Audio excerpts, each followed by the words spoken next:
Warning. The Federal Communications Commission has determined the following content to be emotionally harmful.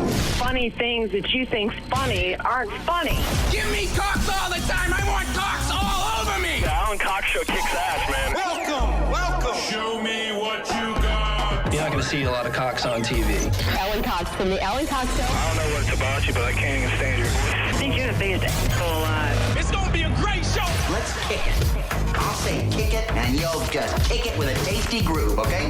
1, 2, 3, kick it. Kick it. Come on. God damn it. Could you one time kick it? What the? Alan Cox. Here we go. He'll ad-lib. He'll be fine. It's the Alan Cox Show on 100.7 WMMS.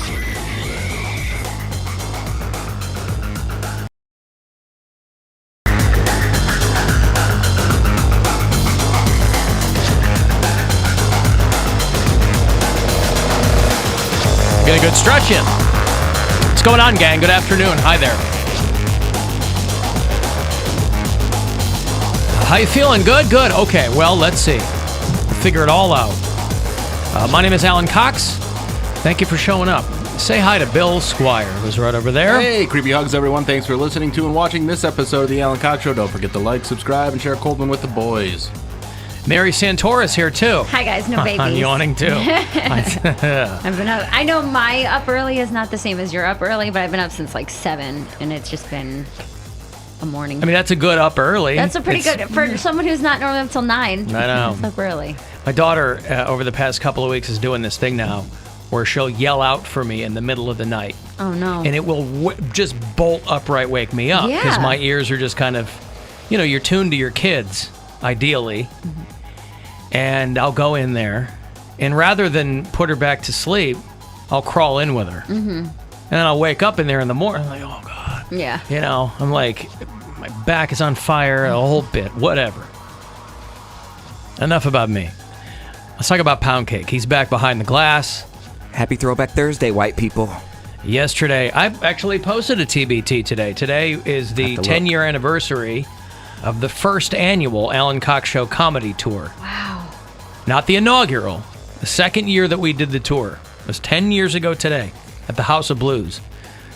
Bill Squire, I think, made his first appearance on the Alan Cox Show comedy tour in 2011. Is that correct? That had to be the first one. That was the second. We did. How? You got here in December of 2010. Nope, December of 09. Oh, you did December of 09. Okay. So we did the first one that That's spring. Right. Yep. Yeah, okay. I think the first one you were on was 2011. The first one is 2011 is me, Jim Two's, Mike Polk. Mike Polk, that's right. And someone else. 10 years ago today. And you guys did it in the small room at House of Blues. The Cambridge room is we didn't. No. And I'm not sure why they put there was a pre-party, like the rundown was in there. We did it in the main thing. We're in the main thing. I was going to say that the Cambridge room of House of Blues only holds like 200 people. So that's like where the pre-party was. Yeah. We did it in the main room, and we did 2 shows. Ex-wife was being a kind of bit of a jerk that night. That was not what I meant to say. She was helping out with merch, and she was not allowed. And I didn't work on the show at that time, and she wanted to come backstage, and I didn't have any clout to get that happening, and so she made the whole show about her not being able to go backstage and be with me. And I'm like, I'll sit out here with you if you want, but I'm just waiting to go on stage. Right. And I was all fired up, and yeah, that was annoying. That was the night that you realized she was going to be your ex-wife. Maybe. It was one more nail in the marital coffin. Our relationship had many ups and downs, but that was just an annoying thing. Yeah, okay, well, there you go. But then I crushed. AlanCoxShow.com. As Bill mentioned, you can watch the show there. We've got a clip of yesterday's show. It was a very interesting development here on the show, where we discovered, by her own admission, that young Marilyn Santora was jealous of our own young Poundcake. Just now, he's gonna drink for free on this for the next 5 or 6 years. Mm-hmm. But that clip is up there for you. Mary is jealous of Poundcake. Boy, that's got to hit you right in the gut when you see it in print. Yeah, I saw it on Twitter, and I was like, oh no! Pow, pow, pow, pow. Right. Just thinking about it this morning while I was awake, and I was just like, oh, Cody. I'm the first thing you think about when you wake up in the morning. This guy, I'm you just know? Early in the way morning. at You woke her up 2 hours earlier than she normally 7 wakes o'clock. up. Yeah. The cat woke me up this morning. I'm wearing She's them been down. screaming at dawn every day for like 2 Who's she? weeks. The cat. No, who's Dawn? Oh. Get out of here, Dawn. I'm her dreaming about imaginary pound friend. cake. Get out. You need a It's like poster? 6:15 and she's just yelling, and she gets in the bed and it just stands on my chest and screams at me, and I'm like, what is your problem? She stands on your chest. She puts her The two little balls. paws on my chest, and cat paws, she's probably a 20-pound cat, but when all of her weight is in 2 little pressure points, and she has food, she has water, her box is clean, like there's nothing that she needs. And I was reading online that it's like she might just want attention, and if you give it to her, it's only going to condition her to do that every morning. Yeah, that's all animals want all the time. My dog will stand next to my bed in the middle of the night and stare at me. Yeah. I'll just be like, oh. Nothing creepy Just about leave that. She'll me just stand alone. there. Just stand there. Because she's up all night. So I'm like, letting her out, letting her Yeah. back in, you know. Why is she up all night? Why- Because it drives her nuts that we're in separate rooms. That Nora is in her room and we are in our room. She wants us all. She's a herding She's dog. a herding dog, so She wants us everybody all in together. one room. So it drives her nuts. She'll have, you know, she can sleep in the daytime if she wants to. Mm-hmm. Lucky us. So yeah, there's always something going on in the Yeah. middle of the night. As I'm getting ready to leave for work, the cat's passed out on the couch. I was like, you're such a bitch. You Look at son of a little bitch. God. So, Mary is jealous of Poundcake is up there. The latest Poundcake podcast is up there too. I must be going crazy. It's called Bare Necessities. It's Deja Vu or something. I swear to God, you had one called Bare Necessities. No, I didn't. Man. Okay. He Anyway, might have had a pound take called Bare Necessities, maybe. Because he did that last week with the gay agenda. The gay agenda. And he had Maybe like that's what it is, because yeah. I keep feeling deja vu with these. I heard from no less than our own Bill Squire that it's a very good episode, by the way. Thank you. Yeah. Yeah, I liked it. You were very thoughtful on this one, and like very contemplative about your life and how you've gone about things, and damn near tears talking about some of the stuff with your mom when you were a kid. Yeah. And I was like, ooh, Do you yeah. cry on this? No, I He didn't cry. doesn't, but like it's very heartfelt. I'm going to have to listen to this one. We'll clip for you. And then all the parts where he comes at Mary. Is there a lot of parts where he comes at me? Oh. Well, listen. So that's up there for your listening enjoyment. If you find yourself missing out on the wit and or wisdom of young Cody Brown, it's up there too. Hell, I was riding my mom's insurance until 26, and I did not realize how valuable that was until I got off of it. But again, you don't know what you don't know until you know it. That's right. Valuable. You don't know what you don't. Don Rumsfeld over here. You don't know what you don't know until you know it. I mean, it's not untrue. It's pretty true. It's correct. All you don't know is what what you don't you know. know. I mean, you do know some things you don't know. There are known knowns and unknown knowns, and you know. So you go to war with the army you've got. Is what I'm trying to say. I was speaking truth while I was doing that. That's what I'm saying. There's nothing incorrect there. People were raising their fists like, You don't know what you don't know until you know. Preach. Preach. You better That's say right. it. So he goes on to talk about the trajectory of his career, and there's interesting things there throughout. So if you like to peel back the layers on a little pound cake onion, take some time away. Not now. Take some time to listen to the Poundcake podcast there. I've got to take a break. Comedian Don Jameson's going to check in a little bit later on. He's doing the Weekend at the Funny Stop. I always love talking to him. Funny dude. And if you want $1,000, it's a chance for you coming up to win at 2:30. You can go fund yourself. 35192 if you want to text for anything else, and we'll be back. The Alan Cox Show on 100.7 WMMS.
really likable. I like them. Kinda. The Alan Cox Show on 100.7 WMMS.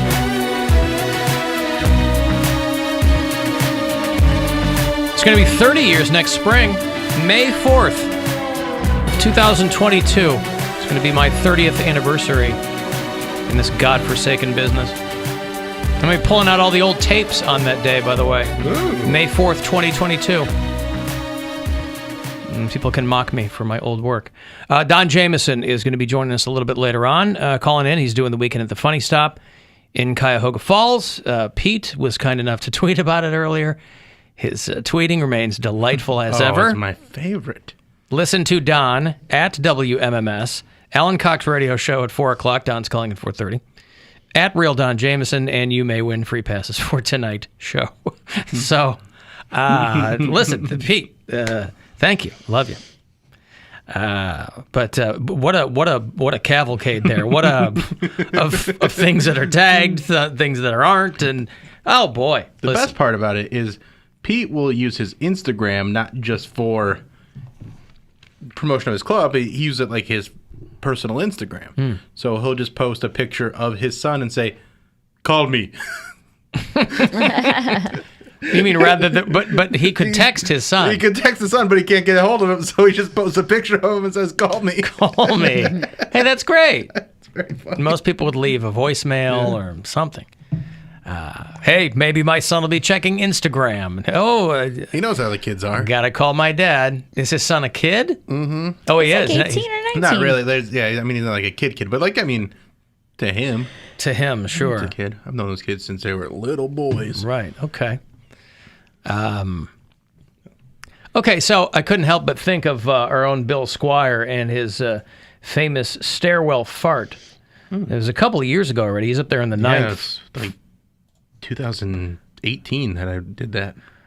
He was very proud of himself. He was in the stairwell of his apartment building. This is the grandma years, too. The grandma years, right, yes. We very had dinner proud last night, and she said, I mentioned that Poundcake might want to move in with her, and she said, "Oh, I'll think about it," and then immediately changed the subject to how she wants to find out about being able to kill herself when she gets thank too you. old. So I was like, you know what? Euthanasia. yeah, right. She's like, well, before he makes any plans to move in here, I just need to make sure I have my out.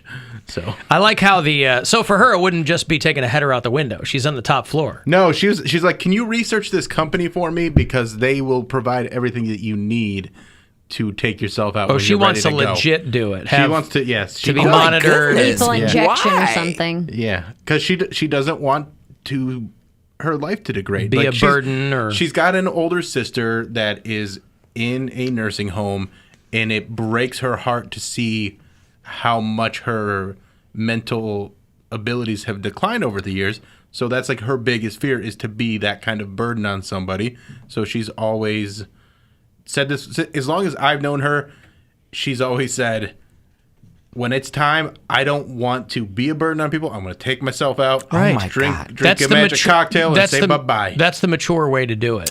Alan. It is. Listen, It's her wish. It's not like we're making this up. The one and only real choice anyone has in their entire life is to end it, if they want to do that. It's really the only choice you ever have. All the other ones, not really your choice. But you want to end it, that is your choice, right? It's the mature way to think about it. There isn't a single person in here or listening that wants to end up sitting in a corner, drooling on themselves. Nobody wants that. But I feel like there's no quality of life there. No, there's not any quality of life there, but you didn't start yourself, so therefore you shouldn't be able to end yourself. I feel like you're going to go through ebbs and It's your flows life. in life. It's your life. What I like is that the mere mention of Poundcake moving in with her is what jogged her memory to talk about suicide. Oh, that reminds Legal me. suicide. Oh, that reminds me, Bill. Now that you mentioned Poundcake, you've got to research how to kill myself. Jeez, man. She I'm gave not me that a bad. name of a company. Hey, she Oh, didn't thank say you. it was because of you. She just said I did. It was, those were just the concurrent conversation. And I told you not topics to we ask had. her. I told you not to ask her. I was bringing it up in jest because we were talking about Don't do it in jest. something. We were talking. She had heard of some of the show today, and she's like, is Mary really jealous of Poundcake?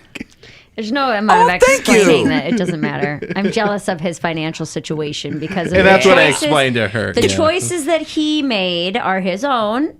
And I've thought about this a lot in the last 24 hours, and it doesn't affect me. It just made me, it just stung a little bit. It took you 24 hours to come to that conclusion. It doesn't affect you. You're being stunned. You never count somebody, you know this, never count someone else's money. Right. Ever. Right. That's what you were doing yesterday. It's just the fact that it was a discovery on the show. It happened in real time, so that it became part of my life as well. Yes. But you're stunned and upset that everyone feels like you're jealous of me or because you said it. But everyone is surprised that you're jealous of me. That's what's making me stunned and upset. They're like, you're jealous of Poundcake? I'm like, damn. But that's a natural reaction. That why? Would be. What do you mean, why? Why? Why would she be jealous of you? She's out there. Why not her be jealous of me? Give me a reason she should be jealous of you. It's not for me to pick. I think I'm perfect.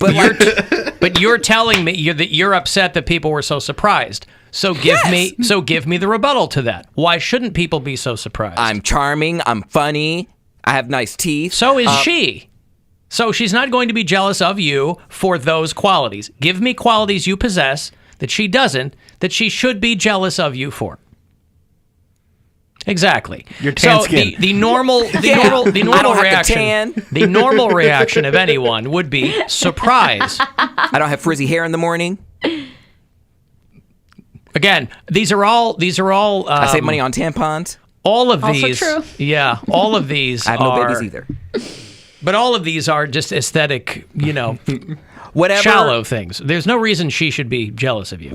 There's no reason you should be jealous of her. I'm not, but I know you're not. I'm just saying it's not. I'm saying both ways. I can't control her green-eyed monster. I can't control that. I'm just saying. We drinking Midori again? Yeah. I'm just saying. I don't think people should just be so appalled like Mary. Mary, you've been seeing your therapist, right? You're not drinking again, are you? Because I heard on the radio that you, Mary Santora, were jealous. Yeah, why is it so surprising? Because it's surprising. It just is. I'm offended. No, you're not. You're doing shtick. I think it's but because you know that it is that people would be surprised because of how you've described your life, because of how Mary has described her life. I have an ass. Yeah. What? You have an ass. Okay. Yeah. But Things she I didn't should say be jealous she of. didn't say I'm jealous of Poundcake's ass. She didn't specify. She did. She quite She was literally very- I said I specified. need to make this abundantly clear, I think is the phrase Yes. that I used Then why are you yesterday. asking why should she be jealous? Because she told you why she was No, jealous. I'm asking you why you think that people shouldn't be surprised. First of all, I was the only one that said I didn't think it was a jealousy issue. I didn't read it as jealousy. But she said she everybody was. else took it and ran with it. I know, but I said that before she said it. She confirmed it when I said that. She goes, "Oh, I am." I'm like, "Oh, okay." I just don't want people's eyes to pop out of their head while they're looking at her and like, "Are you okay?" And they do a slow pat like, "Do you need to talk to someone because you're jealous of Poundcake?" I don't appreciate that. There's nothing wrong with me. I'm a capable person of someone being jealous of. Again, I'm not getting any information to support that theory. He's just offended that people would be like, can't oh, trust- he's nothing. yeah. Why would anybody ever be jealous of him? Those are two different things. That's what he's conflating. Well, that's on you. That's not on Mary. It's not on the audience. That's you going, "Meh." Right? Whatever. Whatever. I can explain it in my head. If you don't understand it, then that's on you. Okay. Yeah, well, okay. Yeah. But anyway, the whole clip is there for you if you want to watch it. It's at alancockshow.com. I've got $1,000 to hand off to you here. Chance for you to go fund yourself. Listen closely and good luck. The Buzzard wants you to go fund yourself and score $1,000. Enter the nationwide keyword spring at WMMS.com. That's spring. Enter it now at WMMS.com. And good luck from Buzzard Radio. Alan Cox Show After Hours line. You can always leave us a message there if you like. It's 216-986-8903. Hey, gang. Evan in Lakewood here. So, Mary, I've heard you say on several occasions that you'd be lucky to find a one-bedroom apartment for less than like $850 a month. So I got a one-bedroom apartment in Lakewood, and when I moved in, they put in a brand-new dishwasher, garbage disposal, refrigerator, wall unit air conditioner, and brand-new carpet. And also, I don't pay for heat, and I have thermostat control. everything's up to code. My rent is $550 a month and only $10 a month for the cat. So best of all, my credit is absolutely in the toilet, and I passed the background check. Basically, if you don't have any felonies or evictions, then you'll pass the check. That's really all they're checking for. So I think you can find a better place for less money, and I wish you luck. Wow, listen to that.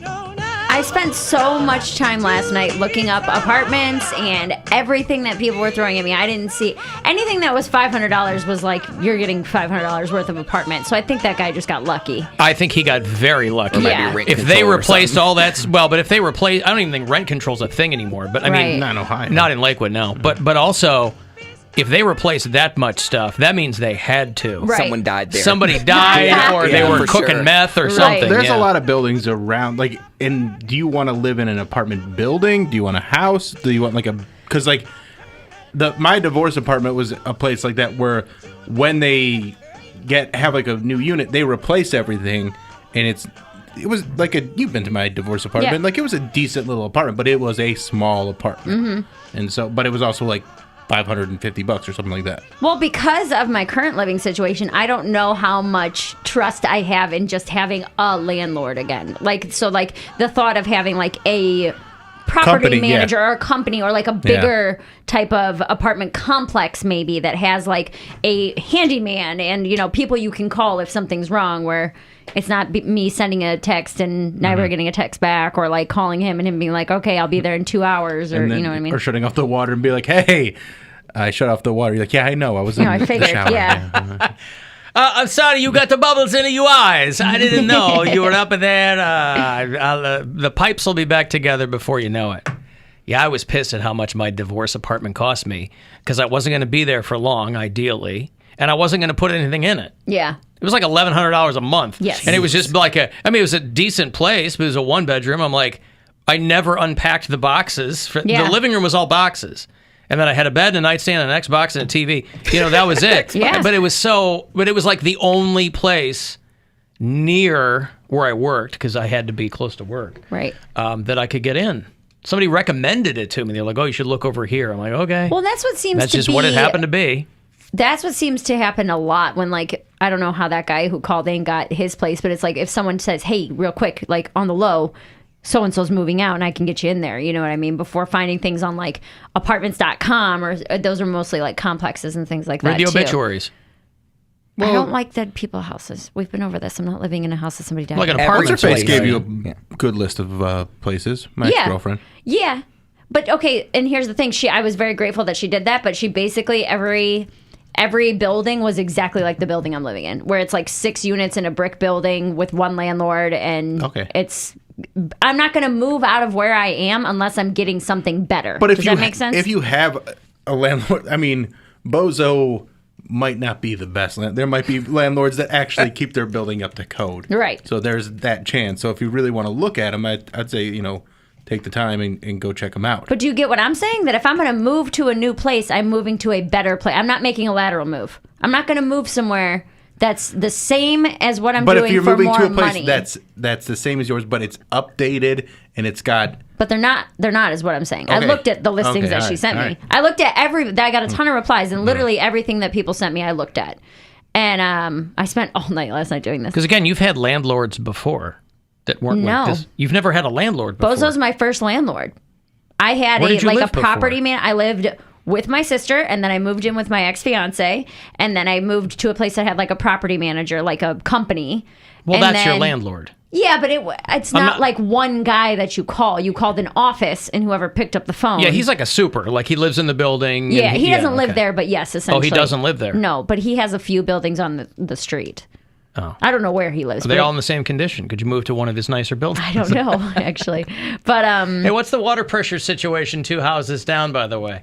Oh, it's a good. I take a pipe from one place, put it in another. Right. And then I moved in after I moved out of it was like the divorce apartment I had, and then I moved back in with my sister, and then I moved in with Bozo in 2018. I can suggest my old apartment when I was throwing hands on Prospect Avenue. You would be right downtown, and you get a parking spot in a gate, like You're gated in. Mm-hmm. You get a gated parking spot. My rent was $825 a month, and it was 2 bedrooms. Weren't you in the friggin' hood? I was hood adjacent. But she okay, could walk. well, for her, that's close enough. But I'm To saying be a female who lives alone. No, that's why it's all gated in, and the landlord lives there. He lives on like the penthouse floor, like he lives on the 3rd floor or 5th floor, I think. And then I get bummed out when I'm looking at all these places because I'm like, I would love to have some of these, like, there's like beautiful apartment communities in all over the place that are brand new and they have a pool and a fitness center and all this, and it's just like, for the price of a studio's $1,500 in Avon, you know what I mean? And I'm just like, this is so frustrating. Yeah, it's because the demand outstrips the supply. Mm-hmm. Move into a retirement community. You can't. You have to be old. No, there was that kid who accidentally moved into one a couple weeks ago. Yeah, I didn't know. My name is Mary. Right. They could be like, this is someone's grandma. That's right. And then you always just pretend you're there visiting your grandma. Yeah, just taking care of her. Do you want to move in with grandma? No. I don't want a roommate. No, she would not. Grandma's not the biggest fan of women anyway. She likes you, but like it's kind of an inside joke between me and Cody Cooper that she does not like women. I was thinking about Cody last night too, though, when I'm looking up these places, and I'm like, damn it, if I would just get a roommate, I could live in one of these beautiful apartments. I mean, some of them you don't ever have to see the person. Yeah. Get a roommate who has a completely different space. space. Well, you have a space, but I mean, get a roommate who has a completely different schedule than you. Right, but I don't want anybody in my kitchen leaving stuff around. It's not your kitchen. It's exactly both of your. That's my point. Get out of my kitchen. Don't put things in my fridge. You don't want to write your name on a Post-it note and put it on the orange juice? Yeah. Okay. If it helps, I'm going through the same thing with looking for quality apartments. My roommate, he's like, well, not even apartments. Like we're thinking about getting a house, and he's like, well, what's this Tremont area? I was like, no, we're not living there. He's like, well, it has a AC unit or like in unit AC or whatever. I'm like, that they make it look good on the inside, but have you seen pictures of the outside of the house? And he's like, well, no. I'm like, yeah, no, we're not doing that. You can find nice places in Tremont. I'm sure you can. I'm sure it's a nice place, but the neighborhood was probably trash.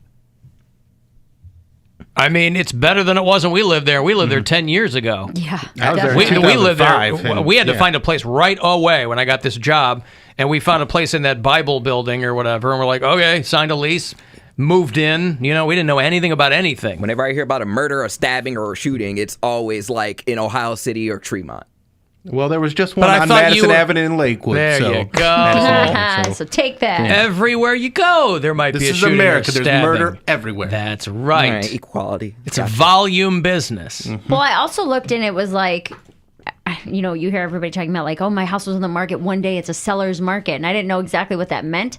And then the more I'm looking into it, the more I'm realizing it's like, oh, unless you have like $50,000 above asking price, you're not getting a house right now. That True. Like it's not right. Like if I'm going to be people are making tons of money on houses. So if I'm going to be paying $1,000 a month in rent somewhere, I'm like, I might as well buy a house for that. And then it's like, oh, I absolutely am not financially stable enough to buy a house, especially right now. So it just feels like I'm stuck a little bit. I mean, you just got your enjoy your apartment in the sky, and in a year or two, when you have time to like build up your credit or whatever. You can save a bunch of money. Yeah, you can look. Right, I know. This was just all sparked from the conversations yesterday. All that for you being jealous of me? Like, I don't understand how. Well, he loves doubling down on that, doesn't he? I just understand he how loves mentioning that. Yeah. If we can go back to how that conversation started, it's because I said that my water shut off while I was in the shower yesterday. And then everyone in here was telling me to move and get a nicer apartment. And then you were like, I'm trying to move, but my credit's crap. And then you checked your credit, and your credit was higher than mine. And then I was jealous of you. I just misspoke. That's all. So I'm saying it started with me not having water in the shower. Being frustrated. Yes. Frustration was the baseline. Yes. Hey, Ricardo. Hey, Alan. How are you? What's going on? Not much. Just real quick. I also live in Tremont, if you remember. And you wake up 7 o'clock in the morning, and West 10th, it was 20 cars with broken windows down the road. Sure. It was horrible. It was horrible. But real quick, for these two youngsters over here, I want to share an experience. There's a company that was founded back in '88. It's called NACA, Neighborhood Assistance Corporation of America. I'm pretty sure somebody that you know has been benefited by this. So this company, basically what it does is that They look at your capabilities as an individual. Forget about your credit. They see you basically turn your books to them and say, okay, you paid $800 to rent a month for the past 2 years, 3 years, wherever it is. You pay your bills. You pay your car. You paid off your car. And they say, okay, well, we will lend you at a very, very small percentage interest, very little, to buy a house. You can buy a house, single family, double family, up to 5 units in that house. And very little requirements. You just have to show that you've been a responsible individual for a period of time. That's it. And then no down payment, right? No down payment. Then you go and let's say that you have. But are those? But Ricardo, are those HUD homes? Are they like Section 8 or what? No, anywhere you can buy a house anywhere. There's no FDA. None of that applies to it. The FDA doesn't look over your house. Okay. No. It's like a rural zoning. It's also called FDA, I believe. But anyway, regardless of that, so going back to the down payment. Let's say that you have 20%, right, down payment. We all know that. You can buy points of your interest all the way down to like 0.25. Like seriously, this is amazing. Like these people came back and attacked the banks back in 2008, for example. Remember the financial catastrophe, whatever? And the banks give them money and to help these people. Basically, look it up. It's worth it. They ask very little from you, but they just want to help the people that are, low and medium income individuals. You can buy a house for very little money, Mary and Poundcake. Definitely check it out. Mr. Bill already. That's right. I'm set. I made my second home. Thank you, Ricardo. I appreciate the call, pal. Thank you. Alan, does Mary want to live in Berea again? No. I'm in Philly 4 days a week. She'll have a run of the place for $500 a month. There you go. No, my boyfriend You can lives in Mark Berea. in Philly wants to Airbnb his place in Berea. No, my boyfriend hit me up. We were talking about it last night, and he was like, "Why don't you move in here for a little while until you save up money to get your own place?" Oh, that's a slick move, boy.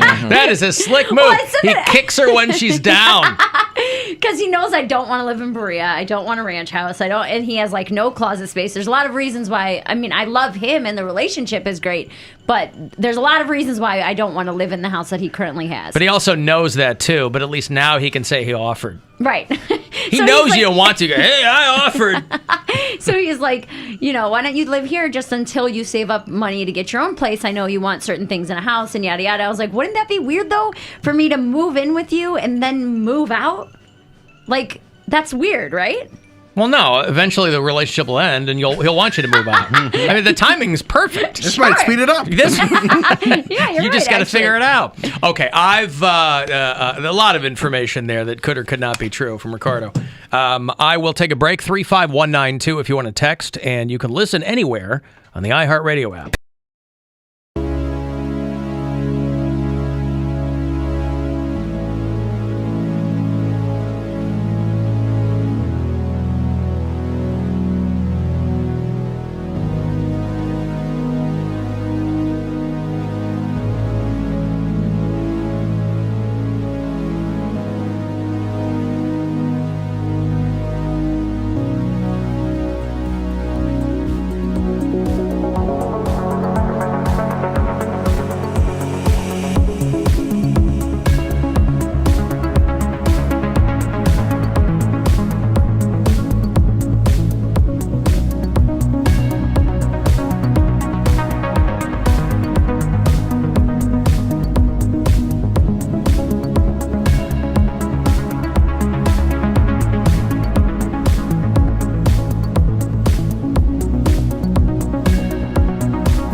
episode is up for you.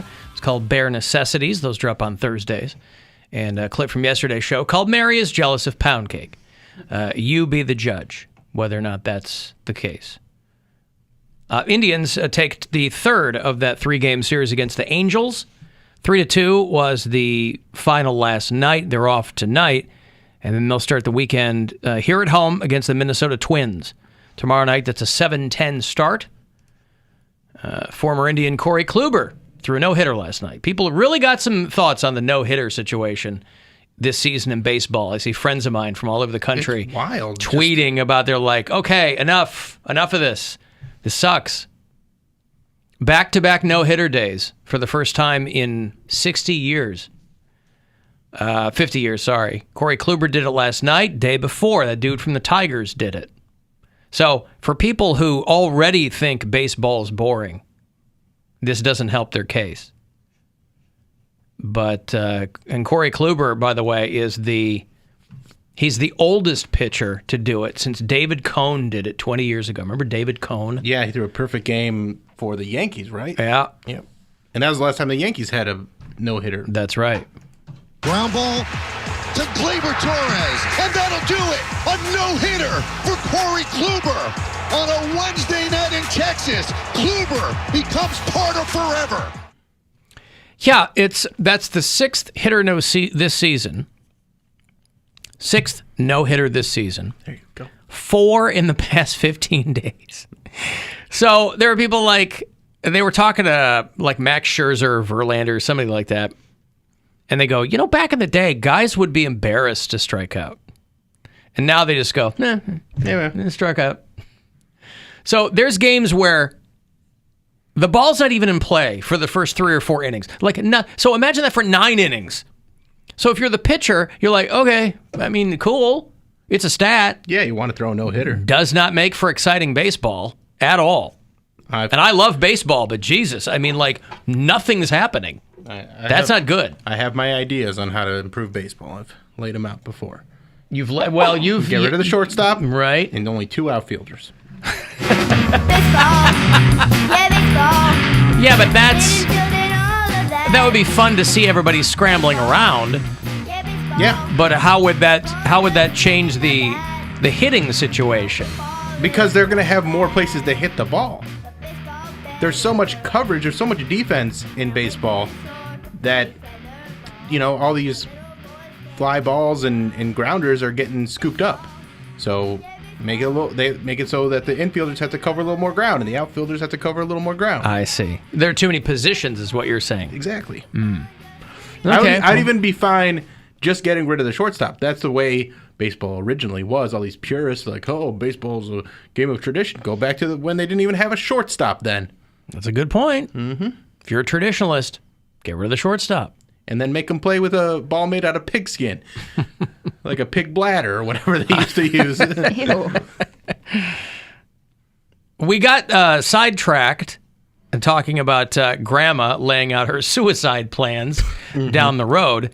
But I started off by talking about Bill Squire's stairwell fart. Yes.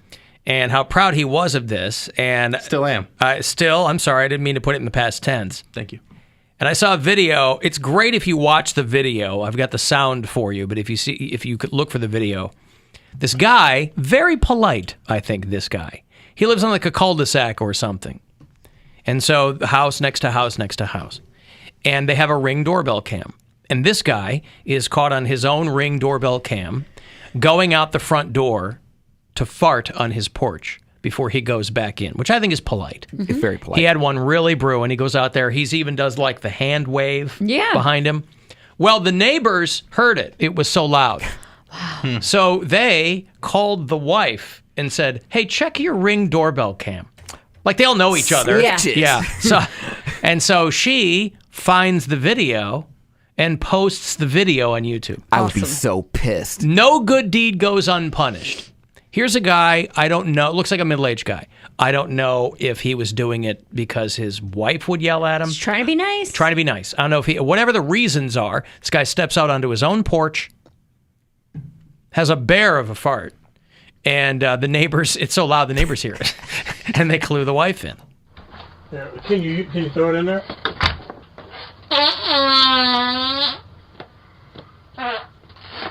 Then he goes back inside. Wow. That's still not enough time. And he's waving behind That's him. not enough time. You got to sit there because it's going to like... Well, I chopped it down a little bit because it's a lot of him. You wouldn't have heard him waving behind his ass. I was going to say, because I it would spurred this travel. out at Bill Squire if you want to see it. There you go. So he just goes out trying to be a cool guy, and that's what he gets. That's funny though that were they outside on their porch? Or They're something? outside. Okay, Yeah. well then They were like, I was "Oh, like, hey." they're in their house. Yeah, they're outside. Looked like a nice day outside.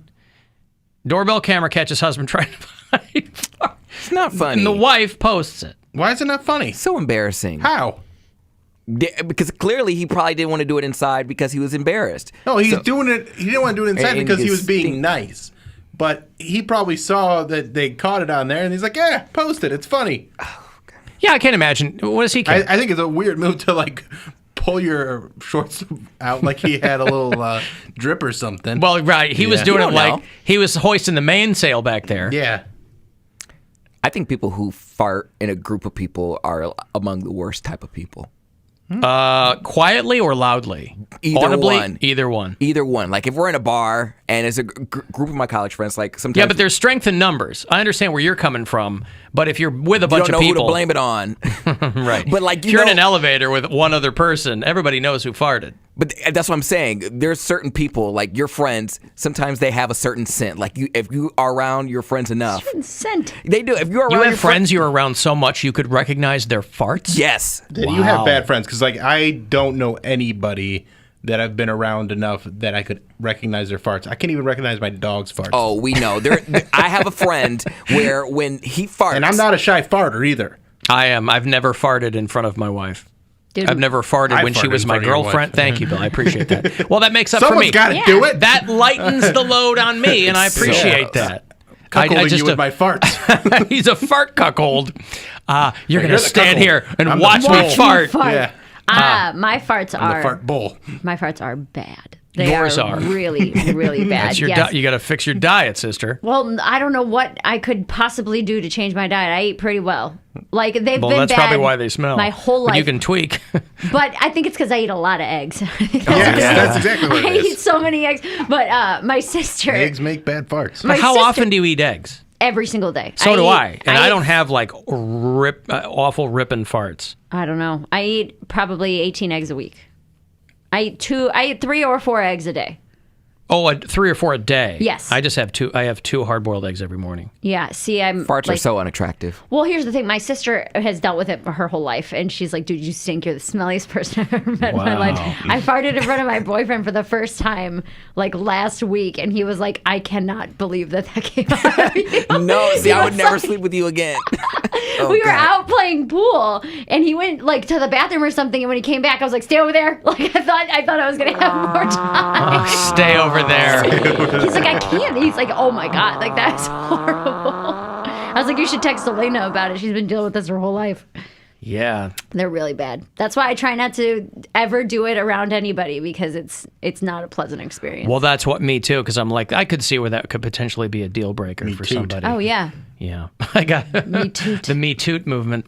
But I forgot what I was gonna say. Never mind. Oh, my poop doesn't smell that bad. Hey, there we go. I knew there was a natural progression to the story. No, because like 302. like I know my farts are bad, but my poop is not. It's not that pungent. It's just the farts. Well, but it's also in water. Oh, So it's that's not true. really going to, I mean, the fart you're releasing into the world. Yeah. Within a short period of time. you Yeah, know? poop on your floor and see how it smells. I'm not gonna. Can I poop on your floor? No, I'm not having Yeah, you no. over. But some people really, really take, like Bill, I guess it's fair to say he's one of these guys, really takes pride in their flatulence. I take more the noise. I think the noise is funnier than the smell. Now, it is funny sometimes when someone gets hit with the smell and they're like gagging. Yeah. Like, obviously. And that's more something I'll do with like a close friend, not something I'm just going to do to the world. But a funny fart sound is a funny fart sound. Yeah. And so, See, I grew up and in mine a- don't really stink all that bad, to be honest. I grew up in a very Catholic, anally retentive household. So Retent your anals. we were not a farting house, Yeah. Oh, we So weren't. I think I carried that with me. And We weren't either, but this is the earliest way to rebel. especially like in church, if you could fart, there's nothing they can do about it. I get that. Say hold your fart, and I'd be like, I can't. It got out. Yeah. I understand the being a kid thing, but it's like guys, and I don't know if you're one of them. I think you are. Guys who like love to like Dutch oven their girlfriend. No, I don't like to do that. Okay. No, I don't like to do that. that. To me, I'm like, how is anyone with you? Mm-hmm. Like, how has anyone agreed to have sex with you or hang out with you or live with you or what? You know, it's now, like, there will be times when a fart will escape, and I'll have to be like, but I don't like to make Trap them someone suffer with it, yeah. Yeah, that's more something I would like if I'm hanging out with a guy, and we are like playing pool or something. I'll fart and let them walk into it. Like if it were the situation with Mary playing pool, and I farted and let her walk into it, that would be funny to me because she's married. Yeah. She's like one of the dudes. Yeah, pretty much. lucky you. But yeah, I'm not like a fart and like. Except you can hang with the. Yeah. It sounds like you can hang with the best of them in that Dude, category. they'll You can knock knock you some out. dudes and out. that's the thing you have to be Man. wary of too. Is sometimes you're starting a war that you can't win. It's a war of attrition. Mm-hmm.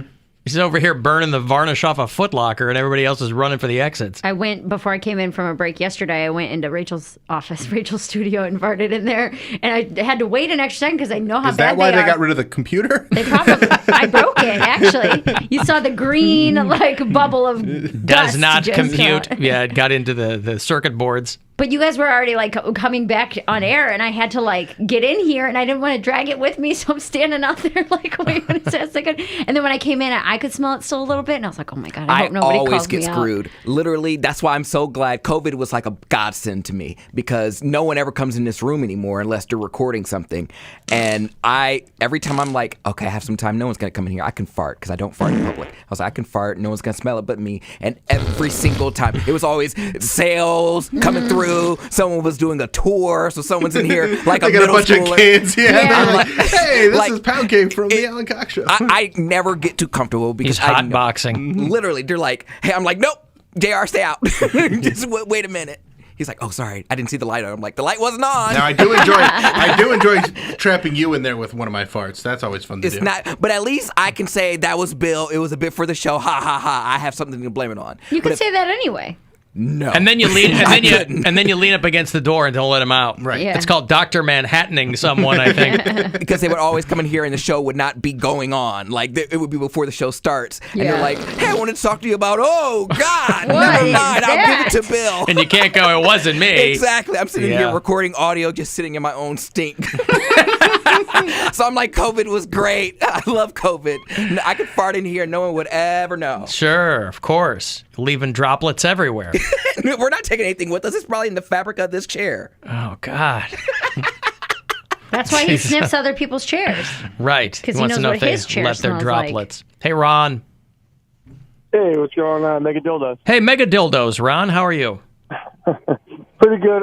You guys are talking about, Mary's talking about the farts stink, but her poo doesn't. Mm-hmm. And I just don't think you really understand how bad your poo really does stink. Like, when you're driving a semi-truck and you just got to pull over, lean against the dumpster in 90-degree weather and drop one out there on the asphalt. That's a pretty hot steamer right to your nose. And, yeah, it stinks pretty bad, bro. Well, not only that, but I mean, you are describing all of the worst conditions to do that in, too. Right. You're not in an air-conditioned bathroom sitting on a toilet. You're outside when it's 90 on blacktop, and you just pulled your rig over. It's all awful the way you're describing it, Ron. You're sweating. Your brow is sweating to begin with because you're holding it in. Like, oh, I'll be able to hit this. I'll be able to hit this gas station, but it never comes. And you're like, okay, this parking lot's going to have to do here. Right. Or you finally get to the exit and it's closed, and you're like, no! Closed for renovations. You're like, well, you're going to need one more renovation when I get done with this joint. Okay, thank you, Ron. Be careful out there. Keep it between the ditches. Hey, Chris. Hey, Alan, my dad was in Giant Eagle at one time, and there's like a bunch of steaks there. And my dad, there was like one left that he wanted, and he ripped a fart so bad that he turned around and said, "Oh my God, the meat smells bad." And everybody cleared that area. My dad walked over and grabbed the steak and put it in his cart and walked away. See, Chris's call, my screen says, Dad farted and got a discount. And I'm like, I've got to hear what this is. Right. Oh, you got that. And Giant Eagle, too, they got that clearance meat. Yeah. So you can really make a case for people believing that it stinks, where it's just fine. It's just they're trying to move it out. It's a couple of bucks cheaper. Look at that. Everybody, yeah, okay. Thank you, Chris. That's a good way to, you get your protein and get everybody else out of the way. Hey, Special K, what's going on? Hey, hate the show. How are you? I'm doing well. Yourself? Hanging in, man. All right, I hate to change the topic of backside air. Go right ahead. All right. So I experienced something I've never experienced before. I was down in Charlotte over the weekend for a little vacay, and we went to this restaurant, and besides having your regular, like, server gratuity line like you would have if you paid with a credit card or whatever, they also had the line that said kitchen tip. And our server went away, so I didn't really understand what that was for. And a hostess was walking by, and I asked her, what is the kitchen tip in reference to? And she said, well, we're having trouble keeping staff in the back of the house, so we are trying to give them some sort of incentive to come back to work on a regular basis. And we're adding that line, and our thought process towards it was, if you like the food, then you can give a tip for the kitchen. And I said, oh, all right, I kind of understand. And then our server came back, and I asked her as well about it, and she pretty much said the same thing. But I said, but are you, but this might take away from your tip. I mean, if I'm generally a 20% tipper, you want me to give you 15 and 5 to the kitchen if I enjoyed my meal? And I said to her, usually when I enjoy the food, I will come back. If I enjoyed the service or the service was fine, I will give you 20%. But I've never given a tip before for the kitchen help. And I think the bill came out to, I don't know, like $84. And I gave the kitchen help $4, and then gave 20% to the server. And like I said, they said they've been doing it for 3 days, and they hadn't heard of anybody else doing this before. But yeah, I don't know. There might be a good reason for that. I mean, I get what these places are trying to do, but you're not going to get enough people double tipping to really make a dent in the situation. And then they also absolves the owner to be like, hey, we got a line there to try and help you make some more money, rather than just raise the prices a a bit. I thought it was a pool anyways, though. Not every place. Not every place, and not for the kitchen for staff. The bar. It'll be for the bartender. I thought it was like bar back, stuff like that. If it's bar food, like everything goes in there, and then you guys all split the tips evenly. Some places they pull. Thank you, Special K. I appreciate the call, man. No, some places pull. When I worked fine dining for a long time, we had to tip out to the bar. Yeah. So because they're making the drink, so we're taking them out. Yeah, food runners. Yeah. But again, you do tip the people traditionally who bring you the food, not the people who make it. Well, they make a higher hourly wage. They make an hourly, yeah. Mm-hmm. But so many people don't want to go back to work. They're like, just anything. Somebody. Yeah. Okay, hey, I've got a break. If you want to get a text, 35192. If you're on hold, I'll get you on the way back here. At AlanCoxShow.com, you can hit us up there, too. And we'll be back after these. The Alan Cox Show on 100.7 W.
Foo Fighters are on Lollapalooza. They're on Bonnaroo. They're on some rock and roll wine festival out in Napa this fall. They're doing some overseas stuff. 24 years ago today, they dropped this album, which was their second. A lot of people think it's still their best album. It's a great album. The Color and the Shape. Color and the Shape. I love the first album. I'm a pretty big Foo Fighters fan, so I like a lot of their albums. But I would say this is my favorite. Color and the Shape is? Color and the Shape, because I love this song, and I love Everlong's probably my favorite song of all time. Your favorite song of all time is Yes. Everlong. Yes. You got Everlong off this album. You got My Hero off this album. Great song as well. Walking After You, which I think is an underrated song. Agreed. Was off this album. I still think the first one is their best, but this was their first one as a band. Mm-hmm. The first one was just Dave Grohl playing everything to demos. This was basically his divorce album. So all the songs Dave Grohl had written and basically had the basic parts for, and then he brought the guys in to, create some structure or whatever. So when their first drummer quit, because Dave Grohl had overdubbed his drum parts himself, and the guy's like, I'm going to get out of here. Pat Smear left shortly after, and then came back a decade later. But this was the one combined with the videos they were putting out, because they were always putting out really cheeky videos. Big Me's still their best video, in my opinion. Is that when they were on the plane? No, Big Me, that's Hero, I think. No, that's I can't remember. They've got so many good songs. The best. But I think... There's a Learn to Fly? Learn to Fly. That would make the most sense, right? But my favorite video is Big Me, because that's the one where they parodied the Mentos commercials. Right. And that was just silly fun. There you go. Yeah. So anyway, so it was 1997 that Foo Fighters, 1997 today that they dropped The Color and the Shape. Dave Grohl still had the short hair, and the short hair for a long time, I guess. It takes a long time to grow your hair out. That was only 24 years ago then. I'm sorry? 24 years ago. Oh, I don't know why I thought you said 25. Mm-mm. Never mind. See, next year, by my math, it'll be 25 years. You get it. Yeah, I think I get it. Stacked Actors wasn't on this one, was it? I always liked that song. Was the one after? The one after, I would say. Sing Guitar Hero too. This is? Mm-hmm. Oh, okay. And Foo Fighters, of course, getting into the Rock and Roll Hall of Fame. So they'll be in Cleveland this October for induction. So that's when, well, if you're going, that's when you'll see the Foo Fighters this fall here in Cleveland. I was reading about Sinead O'Connor. Every time Sinead O'Connor drops in the news, it's never something good.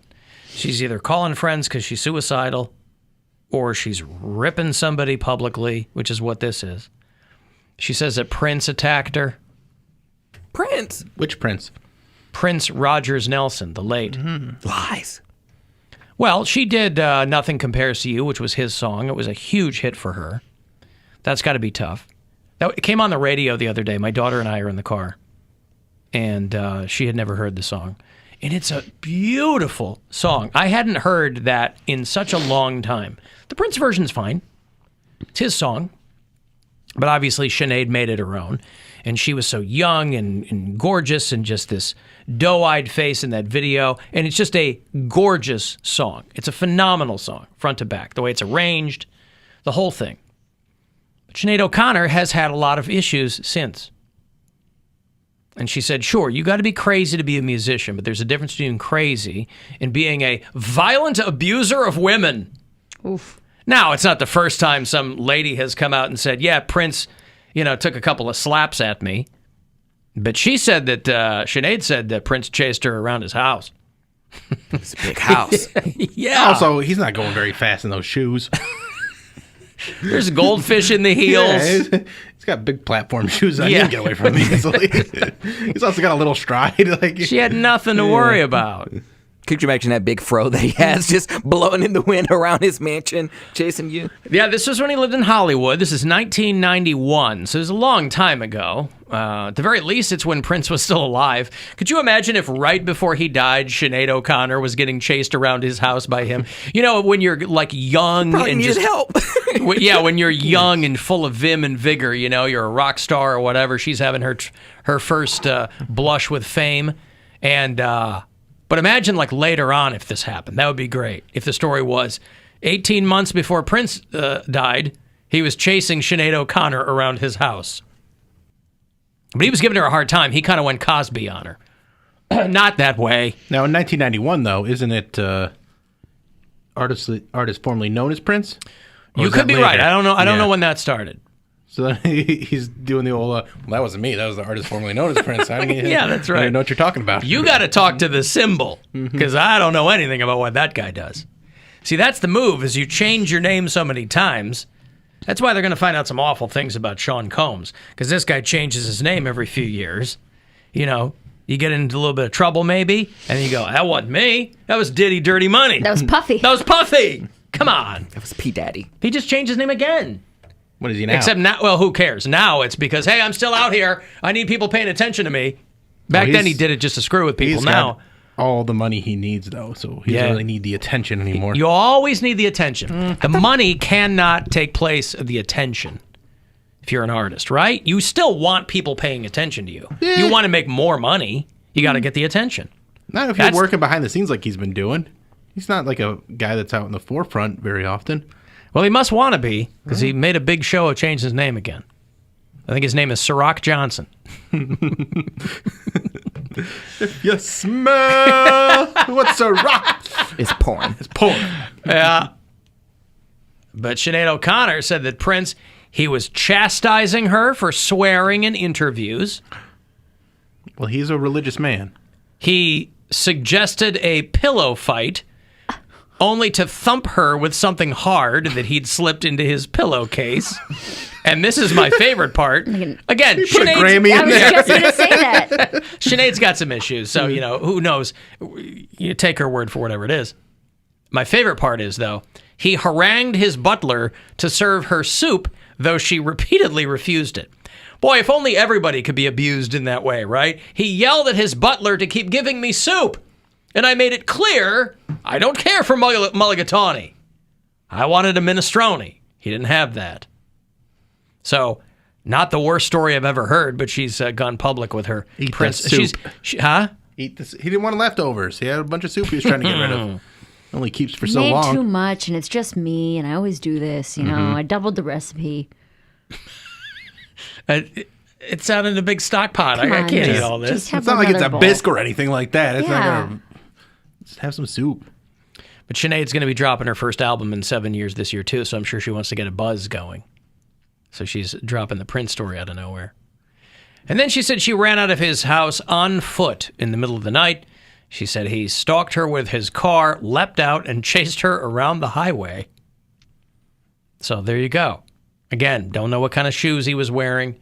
Don't know how likely it was that he was going to catch up with her. But imagine there was a time and a place where people who live near Prince in Hollywood could look out their window and see him chasing Sinead O'Connor around Oh my God. in 1991. Is that little man? She chasing wouldn't that eat bald the woman? soup! Eat your soup. He invited me to his house in L.A. and started to give me a hard time for swearing in interviews. I told him to F himself. He got very upset and became quite threatening. I ended up having to escape. He can pack a punch, she says. A few blows were exchanged. All I could do was spit. And so I spat on him. You know what? I believe this story because I've heard. Oh, I believe Wait it a minute. all. So the pillow fight and the soup were different incidents? She kept going back for more. Kept going That's back what I'm for saying. more. It was Prince. All right, I'll eat the soup. But I mean, the guy's been married a handful of times. I don't know that any of those women have ever said he smacked me around or anything like that. So Maite. Garcia. But yeah, no, I've heard in multiple interviews, including Wendy Williams, that he was a fan of Wendy Williams. He used to watch her show all the time. And one day she got to meet him, and she was like cussing up a storm. Her husband was cussing up a storm, and he was like, "I'm not going to continue to talk to you if you continue to curse." Well, he's He a didn't- Jehovah's Witness. He didn't like cursing. He Yeah, didn't like that. but yeah, I could believe the story. What's up with those Wendy Williams feet? She's got some condition, right? She's got lymphoma, or what's she lymphoma, got? yeah. That's cancer. She's got some. Well, she's got a Lymphedema, Sorry, not lymphoma. I was like, I was gonna say, lymphoma yeah, is a big deal. I knew it started with Like- the L. Yeah, no, lymphedema. lymphedema, which I thought that was her stepson, but lymphedema is the condition she's got. She posted I was scrolling through, and there's a photo of her feet on Instagram, and they look awful. This poor woman. What's going on with her? She's always got something. She's And whatever getting you up there. huh? She's getting up there in age.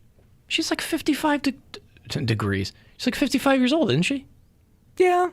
That's 5 years older than me. She's been holding a lot of evil in for a long time. so now it's finally starting to come out. A lot of evil. You mean cocaine is what you're trying to say. I don't know if that stems from. She's always had thyroid disease or whatever it was, or Graves' disease. That's why she wore the wigs. That's what I mean. Like, she's got this poor woman's got stuff going on. But she's had that for a long time. I mean, that was the whole point of her being windy, is that I'm windy, I don't care, I'm bald-headed, I wear wigs, deal with it. And now I don't know what lasting effects that disease carries once you're older, but I think this is all it all stems from that. Man, she'll be 57 in July.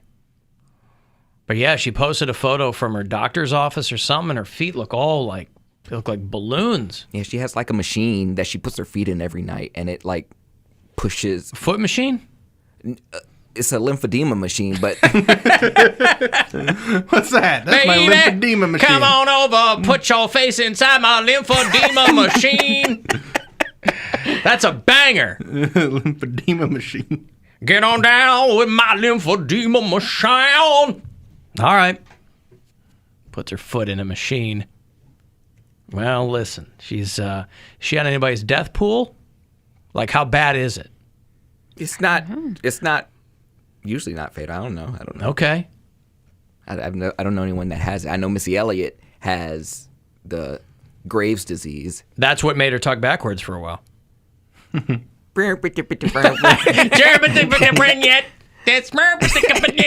got Graves' disease. Leave me alone. That's why she can't stand the rain. Are your freaking nipples wet yet? Is what she says, actually. Oh. Yet. Yeah, Graves' disease, immune system. Okay, I just saw the picture of Wendy Williams' feet. It looks like she's doing like the fingerboard thing where they actually put on little skate shoes. Oh, leave her alone. It looks painful. It is painful. Yeah. Saying that's what I thought of. That's what it looks like. She gets pushed around in a wheelchair around her set. I just figured that was because she was a diva. No. Push me around a wheelchair. I asked, who did we have in here that was on her tour, her sit-down tour? Roy Wood Jr. Yeah, I asked him about her, and he said that she was not a diva. What she is on TV is what she is behind the scenes. He didn't like her show, though. But other than that... Oh, I feel bad for her. Yeah, it doesn't look fun. No. I mean, her ankles are the same width as her calves. Yeah. She got cankles. Mm-hmm. But like, medically induced cankles. Right. Yeah. But the boobs make up for it. Those tree trunk legs. Yeah, but these are her real feet. Those aren't her real boobs. Yeah, but that's why she stopped wearing Did she get foot implants? Is that what are you breaking news here? No. Yeah, cankle implants. Ankle implants? It's a new thing. Have you heard of an app called Nunu? Is anybody on board with this? Mm-mm. No. You charge people $5 to vote and make a choice for you. Ooh. Right? And then you do it like, what should I have for lunch? Who should I go out with? I think it's basically made for people who are like, I'm an influencer, to monetize whatever they do. An Instagram poll? Yeah, or whatever. But there are more and more people that are on this. So again, if you're somebody and you're like, ooh, you choose what people do, and then you watch them do it. So there used to be an app called Fiverr, where people would pay you $5, or like TaskRabbit. Fiverr was, give me $5, and I'll like get your groceries or something like that. And this feels like an extension of that. What are the... But the tagline is, control my life. Why are people obsessed with this? That movie Gamer with... Gerard Butler should have told us. This was a long time ago. When was that? The I know. early 2000s, 2010 maybe? Where he came up with that idea. With Dexter was in that. He was the bad guy. Yes. Where they're like... 2009. You play with prisoners' lives because they're not real people. And now people are like, yeah, go ahead, do whatever. I don't like this. Mm-hmm. Why not? I guess they're signing up for it. Art becomes life. It's creepy. It's a way you could probably make some money. But you're not saying come up with ideas for what I do. Like, you're giving them options. Do I drive my car straight or off the bridge? I go with something a little less, What I'm saying, dangerous. are there limits? Yeah. Well, they say you don't have to do it. The challenges are fun and exciting and reasonable, is what one person said. Yeah. Reasonable. So that's not. But nobody's gonna. How many marshmallows can you eat in 15 minutes? Nobody's gonna vote on that. You're not gonna make any money doing dumb stuff like that. You If you're would like, make should a I lot of money should doing I dumb eat stuff. a banana or an apple? Dumb stuff is how you make money. I don't think so. It's not how many. You say, would I eat this or that? They have to make a decision on what you do.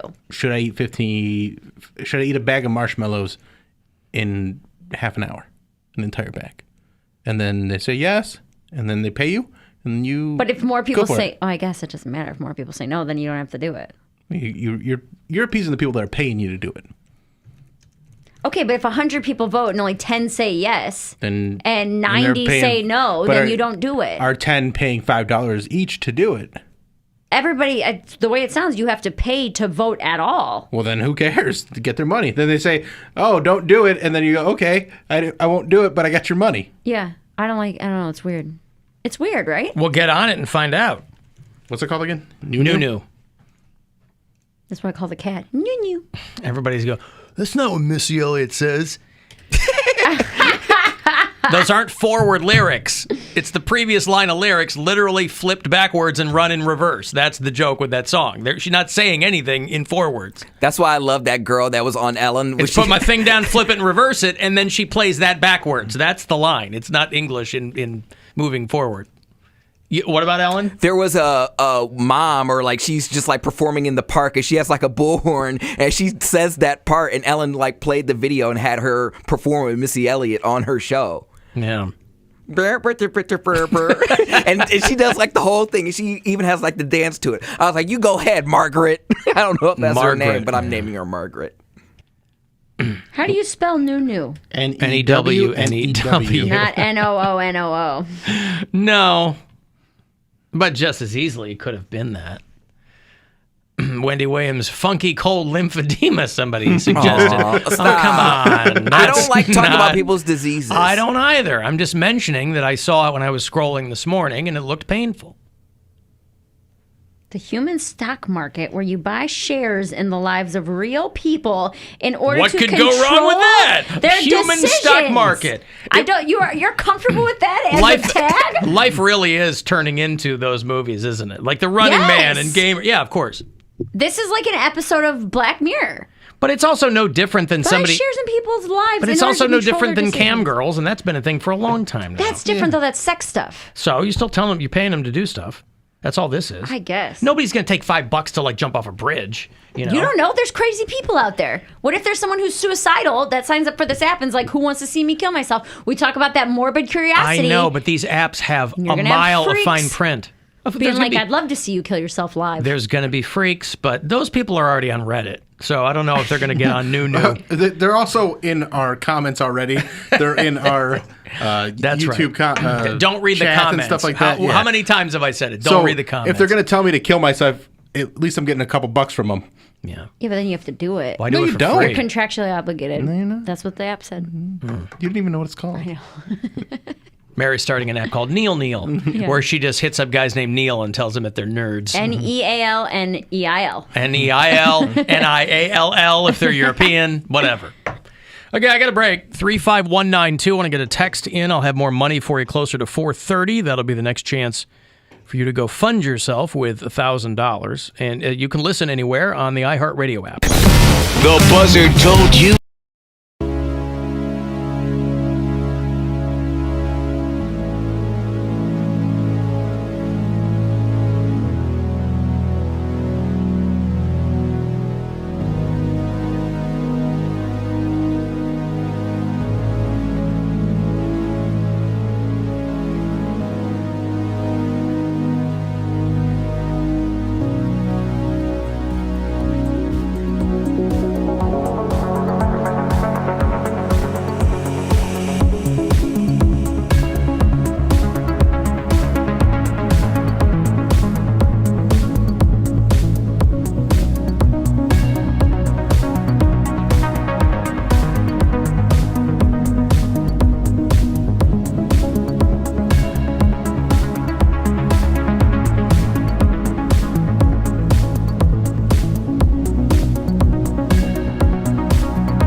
big girls got that. This is the Alan Cox Show on 100.7 WMMS.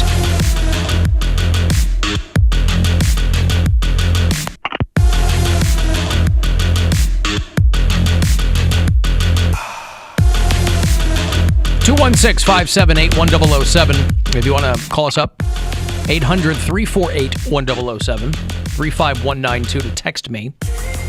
AlanCoxShow.com. Watch live there. Thank you to, let me bring it up here. I want to thank the person helping in the video department, Jibbers Hong Kong. Okay, so thank you, sir or madam. Jibbers Hong Kong is helping out today. I assume that's Dutch. Your guess is as good as mine. Yeah, okay, good. We don't like to ask too many questions around here. And so that's there. If you listen on iHeartRadio, by the way, tell me where you do it if it's out of state. Make sure that you are on our map. Caitlin, turn this down, okay? Or just scoot forward a little bit. Jason listens in Glendale, California. One of my best friends listens in Glendale. I should say, one of my best friends lives in Glendale. I don't think he listens, so I'm not going to put him on the map. Mark listens in Kindred, North Dakota. Jason is on Cobb Mountain in California. And Mark is in Bailey, Colorado. So thanks. I know that we are experiencing some issues with the app, by the way, and I'm being told that they are working on a fix for that. When we come back from break, some people have reported that they have to restart the app to get back to the show. So I'm being told that there's a fix that's being worked on for that. And thank you for your patience. Do I charge you $10 instead of $5 and let Wendy Williams give me a foot job? Ew. Or do I give Poundcake your payment information? I don't, again, that's something that you would have to... I don't know what that means. Figure out. It's a lot of words in some kind of sequence there. But I'm not sure. Indians, by the way, end up taking 2 of 3 against the Angels. 3-2 was the win last night. They are off tonight, and then they'll start up tomorrow, Saturday, and Sunday against the Twins of Minnesota. Kirby Bucket. Minnesota Twins, 7:10 tomorrow night. I've had to remind myself all day. You know how you'll think it's the wrong day, and then the next day you'll be reset? Yes. I thought I've been thinking that today was Friday for 2 days now. Yeah. Yesterday I thought today was going to be Friday. Today I keep thinking today's Friday, and it's not. Tomorrow's Friday. This is why, and people who listen to the show can mock, but this is precisely why the Bill Squire Friday Get Down is so integral to the show. Because that's how we know the weekend has begun. Exactly. When I'm putting my show rundown together, that's when I'm reminded, right, today is not Friday. There's no Bill Squire Friday Get Down. Glad I can be of service. Thank you. There was a few months where it was quite confusing. Glad we're back on track. People were like, everyone listening was like Mary's brother. They were all working 179 hours a day because they didn't know when the weekend started. Yeah. By the way, never go home. I want to. Mary's going to be with Nate Craig at Hilarities this weekend, and I was there a few weeks ago, and I just want to show you this. A customer sent me a shirt. He goes by Waffles, and he sent me this shirt, and it's kind of a throwback to when I was there with Sam Morrell. Remember this name right there? And it says, stairs aren't my thing. Nice. It's got like a picture of a guy falling downstairs. So it's also like because the you weirdest fell material. For people who don't know the story. It's like a sports shirt. Yeah, That's like an athletic shirt. Yes, which, makes sense for me. Yeah, you're super athletic. You take the stairs a lot. Yeah, I do. But I appreciate that, Shane. That's Bill from Hilarities. Yes. That's so funny. Very funny to get that made and then get it in like the stretchy sports shirt. It's like a swim shirt. Yeah. But that was funny, so thank you. I got a letter from Lisa. Lymphedema is very painful. I have it because of cancer. Yeah. A lot of cancer patients end up with it after chemo or lymph node removal. There's also a type where there's no underlying condition. Not everyone can afford the machine to open the lymphatics. Or open for the lymphatics. That was a Billy Joe Armstrong side project for a little while, too.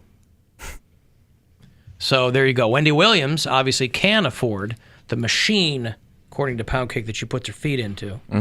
It's in her penthouse apartment in Yeah. New York City. Yeah. A deluxe apartment in the sky. That's all Mary's looking for. Yeah. A deluxe apartment in the sky. It's an amazing apartment. Just like the Jeffersons. Now, would you be a roommate with somebody if it was like an amazing space? Probably. She would have to if she wants to move to New York or Los Angeles like she wanted to pursue comedy.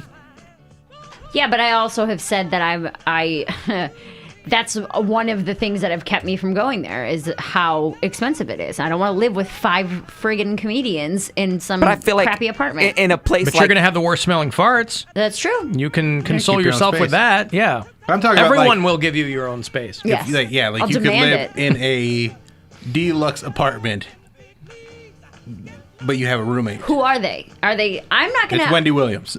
Well, I mean, my thing is that if it's... You have to oil her foot machine every night. I'm not going to live with someone who sucks regardless of the living situations. Like, Mhm. if I don't get along with someone, I don't care how nice your place is. I'm not What if living it's like with you. an amazing living situation? Dude, if you have to deal with that person every day, and if you don't get along or they're terrible, I'm not willing to sacrifice my happiness for a cool apartment. This is why you get someone who has the opposite schedule as you. No, I get what you're saying. No, but we're not talking about that situation. We're talking about like how much like it is your dream home. It's New York City. It's a penthouse apartment. Everything's nearby, but they're just a little bit annoying. A little bit annoying I can deal with, yeah. All right. I'm not living with Jack Black. That's also... like- All right, it is Jack Black. Then no, But I you would get not to live live with with Jack. him. No. You would not live with Jack Black. No. He's not Jack Black, that version of himself all the time, probably. Yeah, he is. You can just stay in your room, No. What's the point of living in an amazing place if you never want to leave your room? or you could just avoid him on the property. It's a large property. Jack Black's house is big. I don't like the idea of a roommate at all. So Mhm. now you're like, what if you live with someone you don't like? Like, Yeah, I know. no, but why would I but wanna it's do it's that? such like a beautiful place to live, and you're in California, pursuing your dreams, and you live it with Jack Black. Oh my God. I would hate my life every day, is what I'm saying. Why would I want to be in a nice place that I hate? It's only going to ruin the space for me. Living in a super nice place is not good for the struggle either. Right. If your place is too nice, you want to be there too much. But if she hates and it, you want to be then out she'll be doing, out- you want to be getting She'll up, and be you out want to pounding the pavement trying to make things happen because she doesn't want to go home. And everybody's like, "Why don't you want to go home?" She's like, "It's a long story." And they're like, "What is it?" And she's like, "I live with Jack Black." And they're like, "I want to go meet Jack Black." And she's like, "Trust me, you don't." his kids, his wife are there. It's Yeah. a whole thing. You're in the guest house. In this scenario- what if you were in the guest house? I could live in the guest house because that's Yeah. my own space. Right, guest house. I mean, a lot of places have a guest house. But you still have to have breakfast with them every day.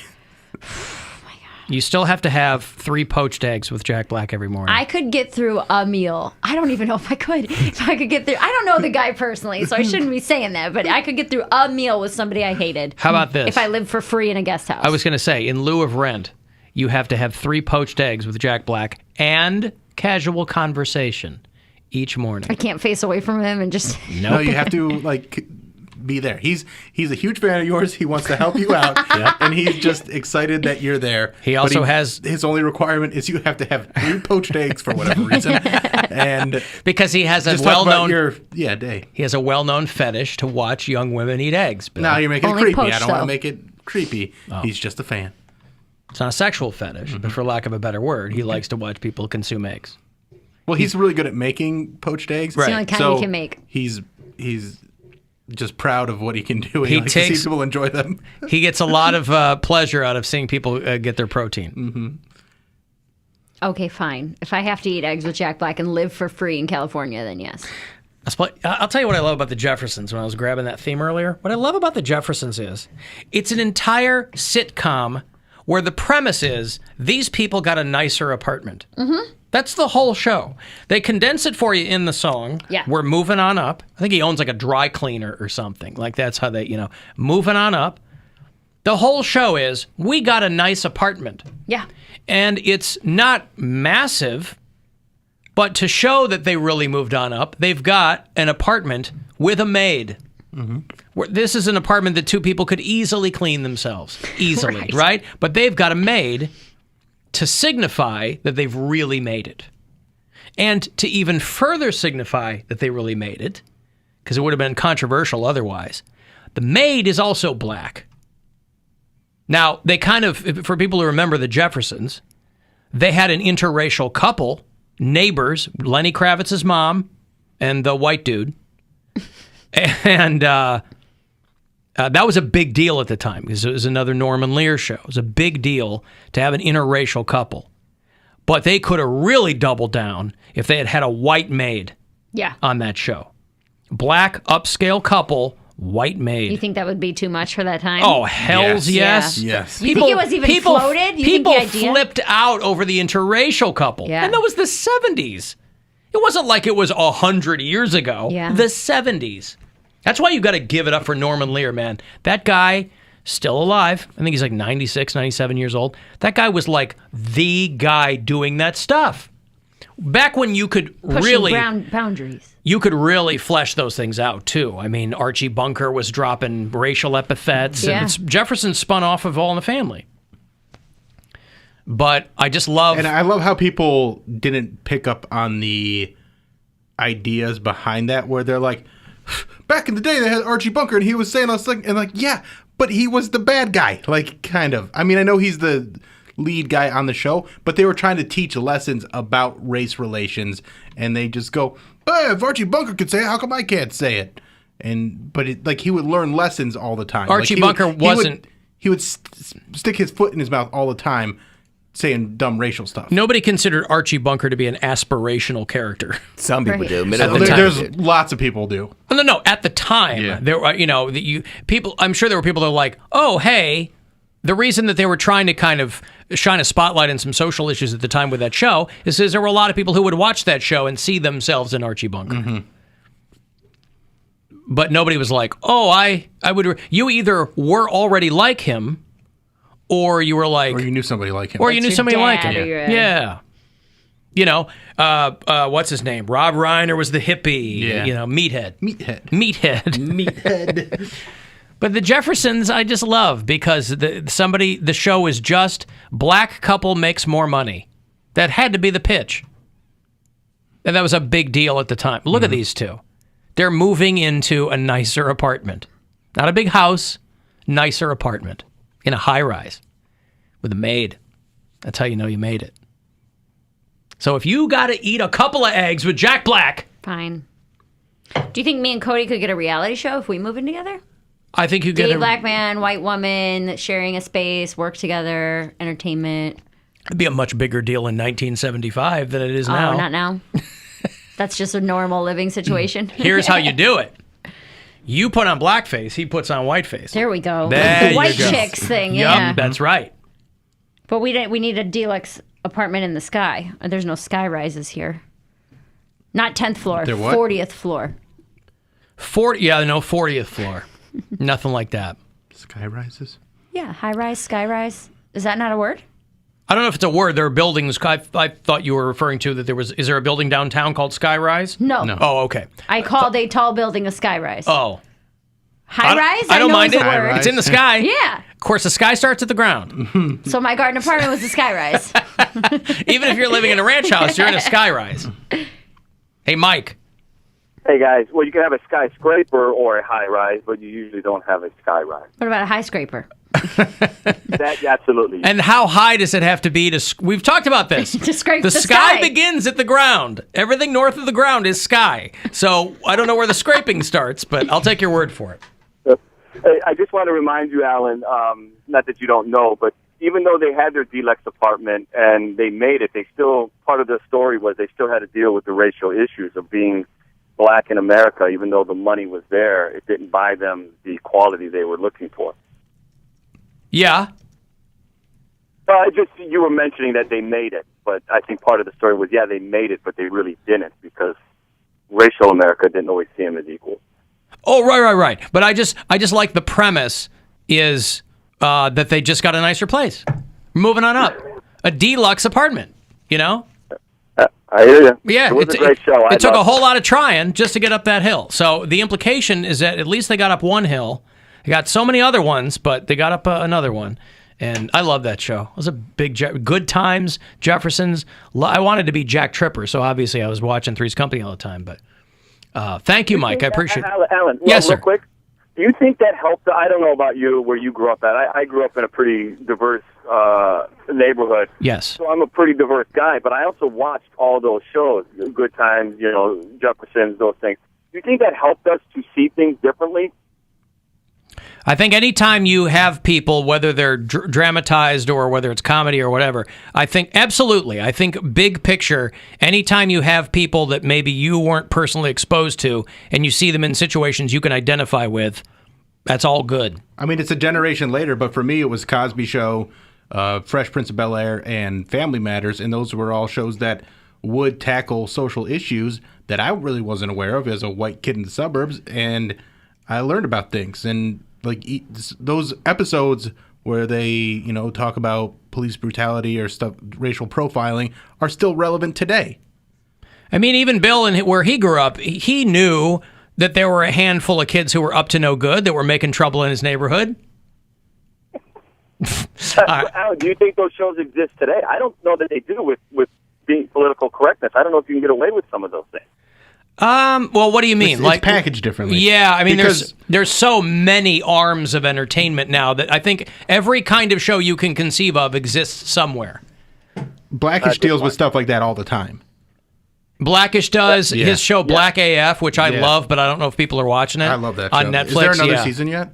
Not yet, but it's coming. I think. Yeah, I like that show a lot. But, okay, so then is that the issue? There are so many segments that you're not meeting the general public. You're only meeting the people who want to see that. Whereas when we watched, you had 3, 5, and 8, right? That's all you watch. Mom watched it. You had to watch it.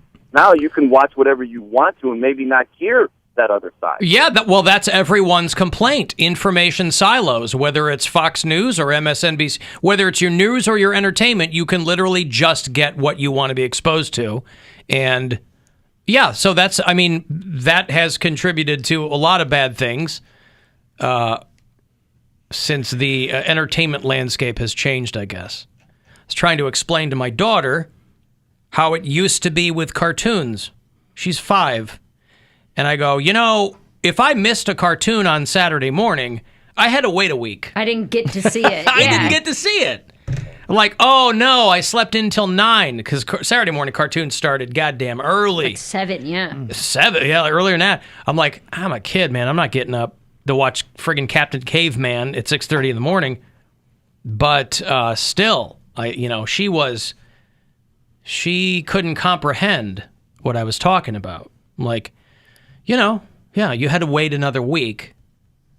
Even pre-VCRs. Yeah. When you couldn't even tape shows and watch them whenever you wanted to. It was a matter of, I missed the Dukes of Hazzard.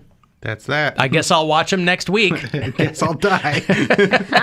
How will I ever go on? That's right. I'm going to take a header off the General Lee. But, the Jeffersons, I love that show. And there were some shows along the way that didn't make it, too. They tried to spin off... I was never a huge Happy Days guy. I've had Henry Winkler on the show over the years, and everybody loved Fonzie, and I just love him as a person and an actor. But Happy Days was never like appointment television for me. But they spun off like Joni Loves Chachi, and I couldn't have cared less about that. But some of those shows.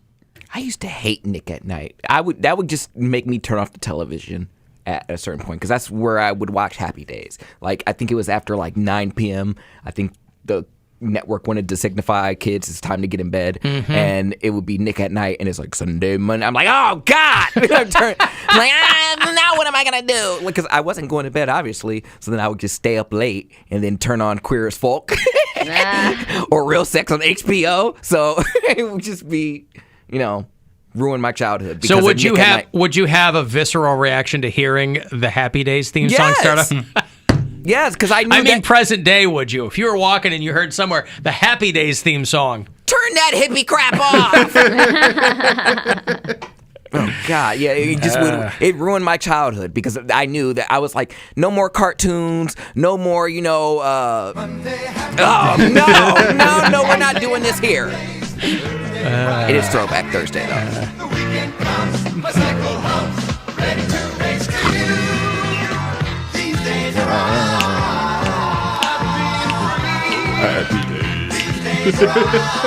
I like how "Sit on It" was the height of graffiti back then. Yeah. Hey, Potsy, sit on it. I mean, it was set in the 50s, Even as a kid in the 70s, I guess it didn't really matter when it was set, but it was so outside my realm of anything that I was like, eh. To me, it was just set in a time and I had no idea that it was not like present day. Because anything like that was older when I was a kid was just back in the day. Right. So whether it was like Gilligan's Island or Happy Days or whatever it was, I didn't even understand the concept of having something set in any other time. Right.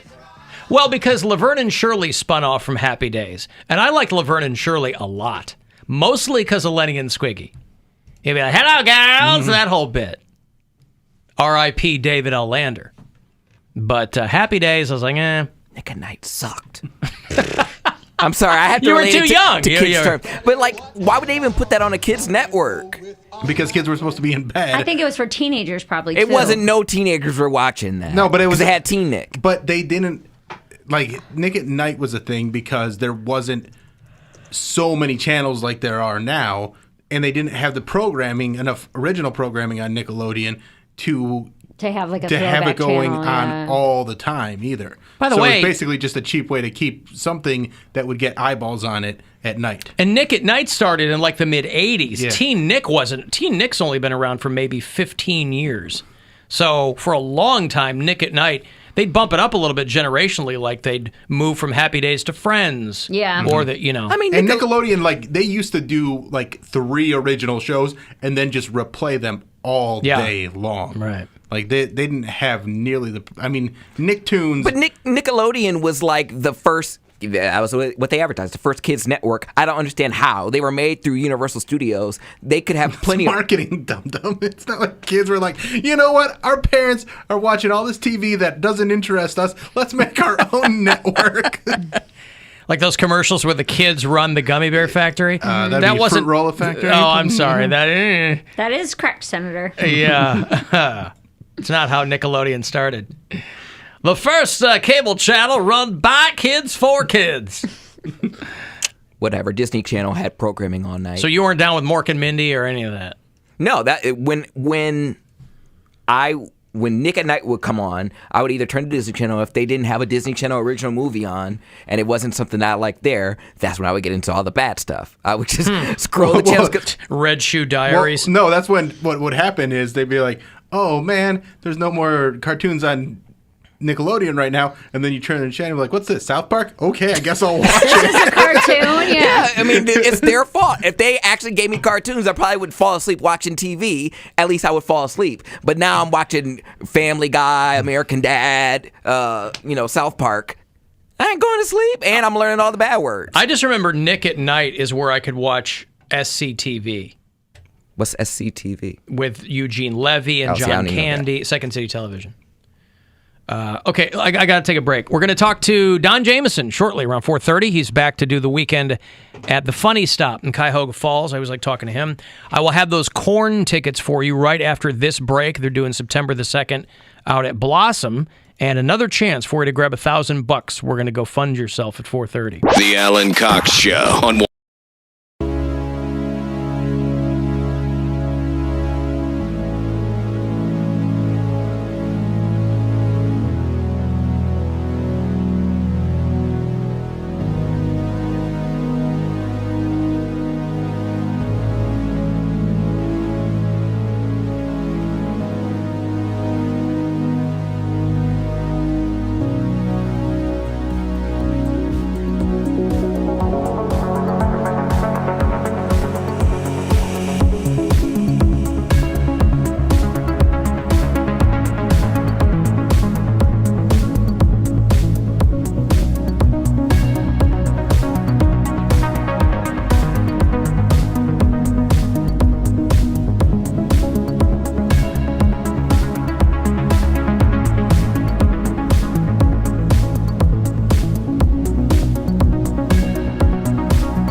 together.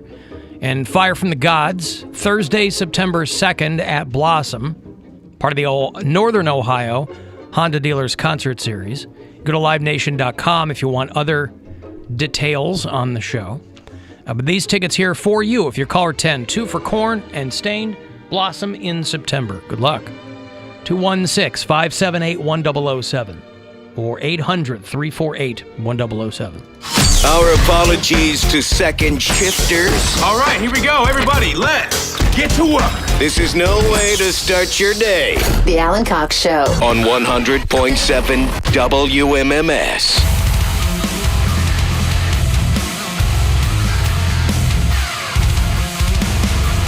35192 if you want to text me.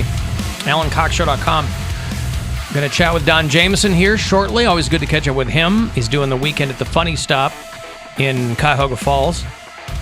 And I'll have another $1,000 for you in about 4 or 5 minutes. A chance for you to go fund yourself.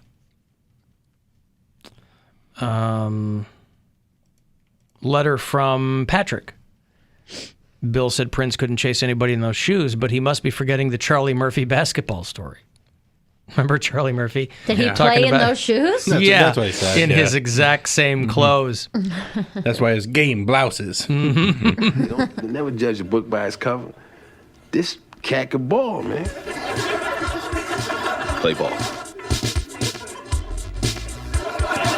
He was crossing cats. Like I crossed me up. Made my knees stand together. He was getting rebounds like Charles Barkley, snatching it down. Shoot the J. Shoot it! Mm-hmm. Shoot the J. There in his high heel platform shoes. Do you see the video of Adam Sandler playing pickup basketball in Long Island? No. Oh, I liked it.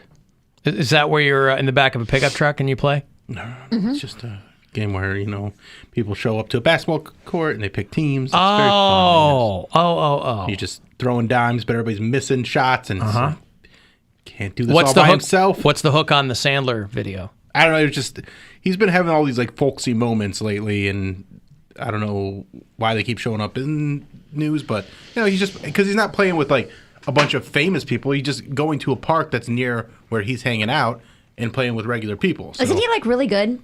I mean, he's good at basketball. He likes to play basketball. So I wouldn't say he's like really good, but he knows how to play basketball pretty well. It's good enough. He's better than all of us probably.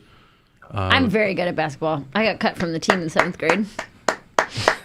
I kept trying to do layups. You got cut from the team. You were so good. Yes. They said there's going to be such an imbalance of talent here in the 7th grade. Mm-hmm. We simply cannot have Mary on this team. That's exactly what it was. I got made one of the managers on the team in 8th grade. That's what they tried to make me, was team manager, and then I ended up doing a play instead. Oh, and I quit. There you go. I had to keep score. I had never played basketball before, ever. Not even like recreationally. Yeah. And I tried out for the team. And I kept trying to do layups with my opposite arm and leg. Oh, so I would have like my right arm going up and my left leg going up. And at one point, the basketball coach tied a string to my arm and leg to get me to do the motion. You were like a marionette. Yeah. A marionette. Mary at net. I was just too small. I was a foot shorter than everybody, so I was wasn't going to make the team. I mean, I was smaller than I am now. I'm 5'2" now. I was probably 4'11". Had never touched a basketball a day. Never even touched a basketball. No, but like I had skills, like I could shoot and I could dribble and stuff like that. I was just so much smaller than everybody. It's like there was no reason to have me on the team. Yeah. But that's tenacity, right? That serves you well in life. Here you are. 7th grade, you said? 7th grade. You've never even touched a basketball. You were amazed when you discovered it was round, right? Wow, I thought this was everybody calls it a rock. I thought you were playing with a rock. And then you go, I'll try out for this sport ball team. Well, because And you were blown away, but they looked at you and thought, that kid's got spunk. She's got a lot of spunk and moxie. She's got a lot of moxie. Dude, 2 words that have been used to describe me my entire life, spunk and moxie. Yeah. I'm not even kidding that a lot of people have used those. But I didn't make Were you sure they're using spunk in that way? Yes. You know what? A lot of my ex-boyfriends said I had a lot of spunk. I wasn't sure what that meant, but spunk and moxie. You could do worse. I'm on birth control. Go ahead. Yeah, knock it out. I only made cheerleading for football. I didn't make it for basketball that year. That was the first year I ever cheered. So I only made it for football, so I didn't have anything to do in the winter. Did they have 2 different squads? Yeah, you tried out for one or the other. You only cheered for one season. Why? I don't know. Equality. Maybe they wanted more spots to go around. Oh, would they be my did. guess, So it probably. wasn't a cheerleading squad that did all the sports. Mm-mm. That was how it was all through high school too, football Okay. and basketball. But Was one of those more prestigious? Was it like, oh, you're basketball cheerleaders, we're football cheerleaders? Yeah. I mean, one's indoors, one outdoors. Yeah. I Which imagine was the worst of the basketball's a bigger two? deal, right? no, football is a bigger deal. That's what I said. Yeah. Football's a bigger deal. Football's a bigger deal than basketball. I don't know why. There's less games. Hmm. But More selective. Maybe that's why it's a bigger deal. maybe we. So I tried out for basketball, and then like a week later, I found out they were doing a play. Also, I had done plays before. I knew how to do plays, and I was like, "Well, screw this! I'm not going to be the team manager. I didn't even have a job. I didn't have a clipboard. I didn't have anything. I just hung out at practices and sat around." So I went and I got a small role in the play to do something during the winter. Now, is this the reason, maybe as we uncover the layers of Mary Santora, that you don't like basketball? Because you were cut from the team. No, because You I always- cheered for basketball for a long time. I cheered for basketball in college. I've seen a lot of basketball, and it's just There's not a some sport that I enjoy. Resentment down deep. You're like, you cut I don't me, think I don't so. like you. I was a 4'11" child who had never played. Of course, I got cut. Sport doesn't want me. I don't want the sport. You can take your orange sphere and go home. All right, I got to give you some money here. It's $1,000, a chance for you to go fund yourself. Listen closely, and good luck. The Buzzard wants you to go fund yourself and score $1,000. Enter the nationwide keyword PAY at WMMS.com. That's PAY. Enter it now at WMMS.com. And good luck from Buzzard Radio. I'll tell you what, when you want to talk about high school athletes, you want to talk about people who destroyed the court, you don't need to go any further than comedian Don Jameson, who, as I understand it, still has numerous trophies and plaques in your high school trophy case, correct? Am I misremembering that? Hi, Alan. Did I win the $1,000? You did. It's one. I'm going to write you a check. I'll Venmo you.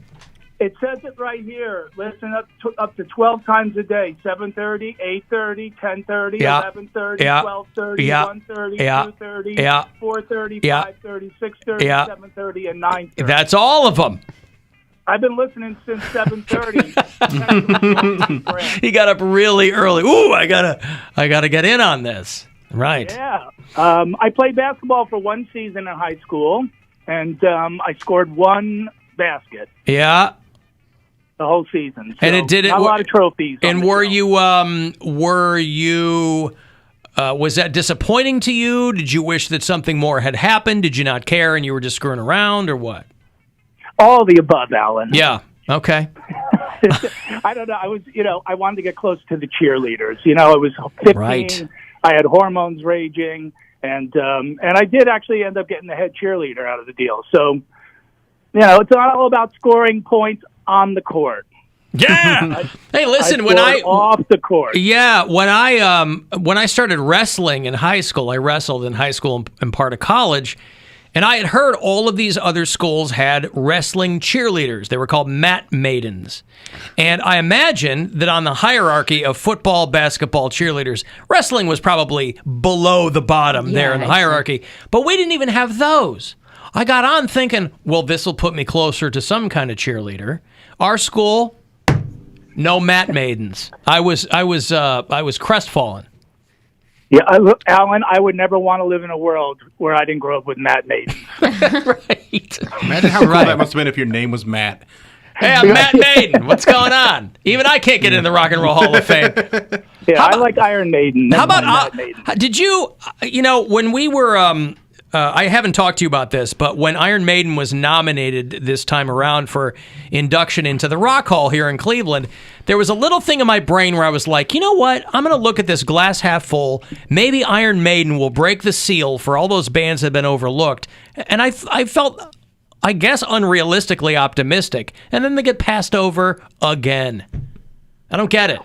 Well, the great thing is, Alan, it's like they don't have a care in the world about it. In fact, they didn't put out one social media post to tell their fans to engage or anything. So, actually, they're probably actually relieved that they don't have to go through the whole rigmarole and the phoniness of the whole thing and everything. But, Yeah, but as a fan, same thing. Really surprised. I don't know, a band that, still fills stadiums, much like myself, all over the world. Yes, that's right.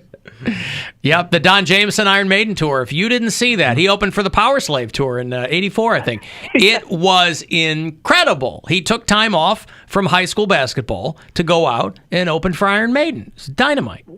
It was amazing. An hour of Egyptian-themed jokes. That's right. What am I, the sun god? Get out of here. A lot of stuff like that.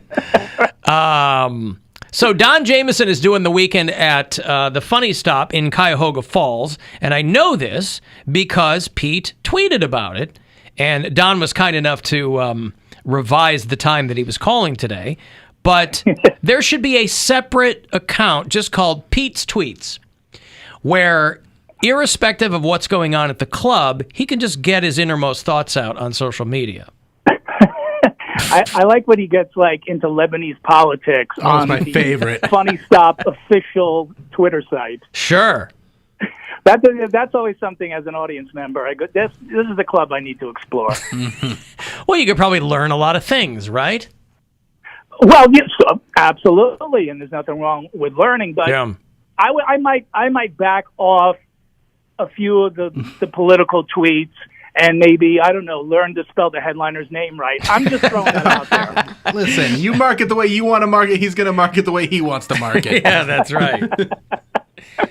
If he wants want to put 4 extra vowels in my name, that's his. There you go. Sure. If he wants to discuss Lebanese parliamentary procedures, that's his thing. And by the way, spunk in the Scottish vernacular means something very different from the way it's. I think in the American vernacular it does too. Yes. Well, see, we are learning. We are all learning a little bit of everything. So, how has it been getting back out for you? It's been good, man. Yeah. I tell you, it feels like an anomaly, but maybe it makes sense. But maybe there's a little rebirth with comedy, and Mary and Bill could definitely chime in on this. But I just feel like, man, the audiences really are re-energized, man, and they want to hear everything, man. They've been cooped up watching COVID porn for the last year and a half. They want to get out and just laugh, and I think they're letting comics just do what they do. So the reaction's been great. The shows all, sell out or sell to capacity. So it's been a blast, man. I hope it stays like this. And I think Bill and Mary have both alluded to this too, getting back out there. But I've heard a lot of other comics at various levels say that it's not just the person kind of shaking the rust off, but it's also an audience remembering how to be an audience. Right, yeah, and that's why I try to remain rusty all year round, so this is different. To make them feel comfortable. Yeah. Uh-huh. Yeah, I don't want to freak the audience out. Like, oh, he's rusty. No, that's he's at 100%. Don't worry about it. So, but yeah, I think there is some of that where the audience is just so happy to be there. If you are a little rusty, they're very forgiving, which is cool, man. So, like I said, I don't know how Mary and Bill have seen it, but that's been the experience so far. I've been having more fun the last 8 months than I had in a long time. Absolutely, Yeah, couldn't I agree. agree more. Mm-hmm. And so how, he's like, all right, so we're all in agreement. Now let's talk about Lebanese politics. They're rusty over there. And how's that Jameson show going? I've caught bits of it here and there. Yeah, man, I'm coming up on my 100th episode. 100. For people who don't know what it is, it's basically that metal show, but just me without all that dead weight of Jim Florentine and Eddie Trunk. Yeah. But it's great. It's a webcast. I've had 6 Rock and Roll Hall of Famers, people who actually have made it in, like Iron Maiden. And every week, just great guests, great fun. If you go over to compoundmedia.com, you could sign up to watch the show, or you could catch some free episodes on the YouTube. But yeah, man, I'm coming up on 100 shows, man. So you guys got to be almost at 100 shows too. I think so. We yeah, might be around there probably this month, maybe. Yeah, we'll probably get to 100. Yeah, so it's been good. It's been great, man. Great guests, and nobody's been touring, so I've been getting really, good people coming on. Alice Cooper, has been on. Rob Halford, has been on. So it's been killer. Everyone's just home, so they're like, yeah, I'll come on. Don Jameson is doing the Funny Stop in Cuyahoga Falls this weekend. So go to funnystop.com for the details. Doing shows tonight, tomorrow, 2 on Friday, so 2 tomorrow night, and then 2 on Saturday. That's how it breaks out? Yeah. Now, I don't know what the rules are over there. Do you want to give away some tickets for tonight? I can. Let's give away 5 pairs of tickets. Boom. Call Look the at that. club right now, the Funny Stop. You don't even have to call us. Call the Funny Stop. Yeah, call the Funny Stop. 330-923-4700. And what do they say when they call? They just go, hey, I heard the Alan Cox Show. I want tickets. Mention Lebanese politics, and you'll get in free. Uh-huh. Code word spunk. Code word spunk for your... And you can find Don Jameson all over social media, of course, Real Don Jameson, and that Jameson show is out there, and... We're moving in. I don't know if I told you, we're moving into new digs in the fall right downtown. So next time you're through, you'll probably be able to come in and hang out downtown. Well, I'll be looking forward to. Are we going to be? Oh yeah, I would love that. We should get together like people again. Yes, indeed. That would be lovely. And how have you guys held up during all this? Yeah, we've been doing this. We've been coming in the whole time. Yeah, we've actually had it pretty good. We've had the place to ourselves for about 8 or 9 months. Are you guys all in the studio right now? All in here. Yeah. See? Grandmother killers. Breathing all over each other and spitting at each other. And not me. The whole bit. Now, Poundcake's behind the glass, but other than that... I care about my grandma. Yeah, right. Who's dead. Who's dead. She's dead already. Uh-huh. His grandmother was a very prominent member of Lebanese parliament back then. Okay, listen, I'm going to let you go, but we'll catch up more in depth down the road, okay? Absolutely. Appreciate the talk and the hang, and come on down to the Funny Stop. Tonight, 1 show, Friday and Saturday, 2 shows each night. Going to be a lot of fun. All right, thank you, pal. Later. There you go. There's Don Jameson. Funnystop.com for the details, or call 330-923-4700. Code word spunk. Was somebody going to be answering the phone? I don't know what's going. I'm saying spunk. Let me break. The football rejects cheered basketball is what I'm being told. Is that correct? Not always, but because there were girls who played sports. There were girls who played volleyball or soccer, and then they couldn't cheer other. Do you know what I mean? I know soccer was like they would go out and play basketball, and then rather than ride the bench, they'd cheer from the sideline. We had girls who played basketball. Fall sports, yeah, they couldn't be cheerleaders. They would play volleyball in the fall, so they would cheer in the winter. They wouldn't go to the sideline and cheer for their teammates in a different outfit. No, or they would play basketball in the winter and cheer in the fall. There really should be male cheerleaders for girls volleyball. Yeah, sure. Sis boom ba. All right, let me take a break. Indeed. If you want to join us on text, do that, 35192. If you want to get on the phone, 216-578-1007 or 800-348-1007. The Alan Cox.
Berea National Rib Cook-Off and Beer Fest back Memorial Day weekend at the Cuyahoga County Fairgrounds. Parking's free, entertainment's free all weekend long. BereaRib.com if you want to get more information. 22nd annual. Did you miss the 1st through 21st annual? Now's your chance to make up for it. A couple of tickets here for you. Good luck. Bon appetit. Memorial Day weekend. It's not that far off. Caller 10-216-578-1007 or 800-348-1007. When the world just seems too crazy. Gaze into the eyes of a child because you'll probably find a booger. And man, is that a hoot. The Alan Cox Show on 100.7 WMMS.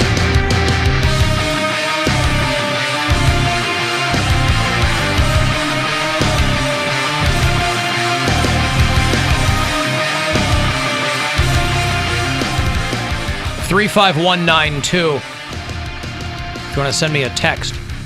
Now, Indians are off tonight. They ended up taking 2 of 3 against the Angels in Anaheim. The win yesterday was 3-2 Tribe. Tomorrow night, they'll start at the weekend series. I think it's 3 against the Twins here at home. Tomorrow night, you will get that start at 7:10 here on WMMS. So be listening for that. Your pregame will get going shortly after we split for a Friday. It is Memorial Day weekend, the weekend after this, isn't it? Yes. Oh, it's right around the corner, boy. Because the Memorial Day proper is when they rescheduled those. It's like an Indians doubleheader. Yeah. And so, obviously, we will not be on Memorial Day. We have that Friday before, too? No. Okay. We will be off that Memorial Day, and you'll get 2 Tribe games there. So, congratulations on that. Anybody will care or watch that trailer for the Friends reunion? Yeah, I'm excited. Are you? Yeah, I like Friends a lot. Striking how much older they are now. Mm-hmm. Well, yeah, I mean, it was on in the 90s. Well, I don't mean normal aging. I mean, Jennifer Aniston and Courtney Cox have had a lot of work done. Yeah. Lisa Kudrow looks the same. Matt LeBlanc has put on a lot of weight. Everybody's focused on Matthew Perry. Because Matthew Perry, in retrospect, you could tell when he's always had a pill problem. I thought he was a drunk. Both? Yeah. But he would go into rehab for either of those things. And people who worked with him or, people who were in the know would say that you could always tell when he was on pills and drinking, because that's when he was skinny. And then when he'd get off stuff, that's when he'd put weight on. So if you go back and watch Friends, that's what was going on. I don't know what his current situation is, but a lot of people are focusing on him and wondering if he's okay. Because he looks weird. In the promo, he just kind of sits there. And the few times he does speak, kind of slurred. Sounds a little off. Mm-hmm. Yeah. They've been talking about this for a while. Pre-COVID, this was going to be the big thing to get people to subscribe to HBO Max. They were throwing a lot of eggs in the Friends basket. This long-rumored reunion was finally going to come to fruition on HBO Max. They finally did the thing. It premieres next week. Week from tomorrow. I don't know if I'll watch it, quite frankly. Like, I saw a handful of episodes of Friends. I'd always have a chuckle when it was on. Mm-hmm. I don't know that I care about a reunion. I like all the other things these people have done. Yeah. But sitting there and watching them, I guess people are pissed off because James Corden is the host. I don't get that. I don't know why people are getting mad about stuff. But I guess I didn't realize how much like animosity there was towards James Corden. I don't understand. Why? I don't know. He's a super talented guy. It's a weird pick for this, I guess. That's all I would say. Seems like a strange pick. But Matthew Perry is the one who is getting the attention because he just looks a little off in this thing. While being a really close-knit group, we don't see each other, all 6 of us, a lot. I stole the cookie jar that had the clock on it, and I gave it to Lisa Kudrow because she, at one point, looked at it and thought it was a real clock. Like Funny. Siblings, I would say. Yeah, really. Like siblings. Very supportive. There's very sexual. Yeah. Did he have a stroke? Yeah. At the core. Yeah, at its core. Yeah, again, These aren't outtakes. This is part of the promo that they released for the Friends reunion. And so people are slightly concerned about Matthew Perry. Doesn't look great. Hope he's okay. I like Matthew Perry.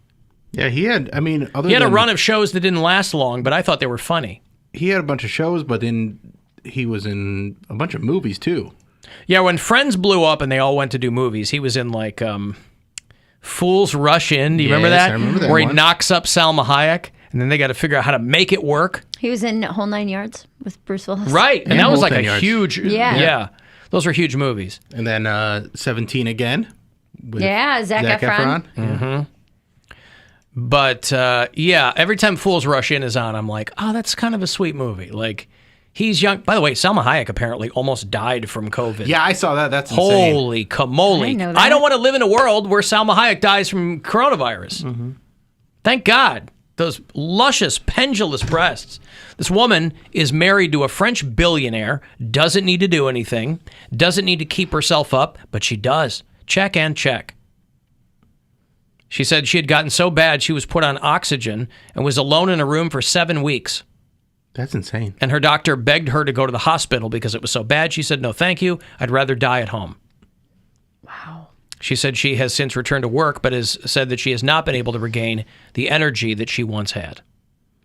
I mean, she's 50-something, looks amazing, but came that close to checking out from COVID. You know, Tom Hanks got it early on. He was the first celebrity. And along the way, there are celebrities who kept it to themselves that they had it. Kevin Hart had it. He didn't say anything about it. But if, you boot up whatever news site you go to, it says, Salma Hayek dies from COVID. I would be having a conversation with Grandma about how we could get a 2-for-1 deal. They're on the 10th floor. Hello, who's this? This is Thomas. How you doing? I'm good, man. What's up? I treat substance abuse users, and good for you.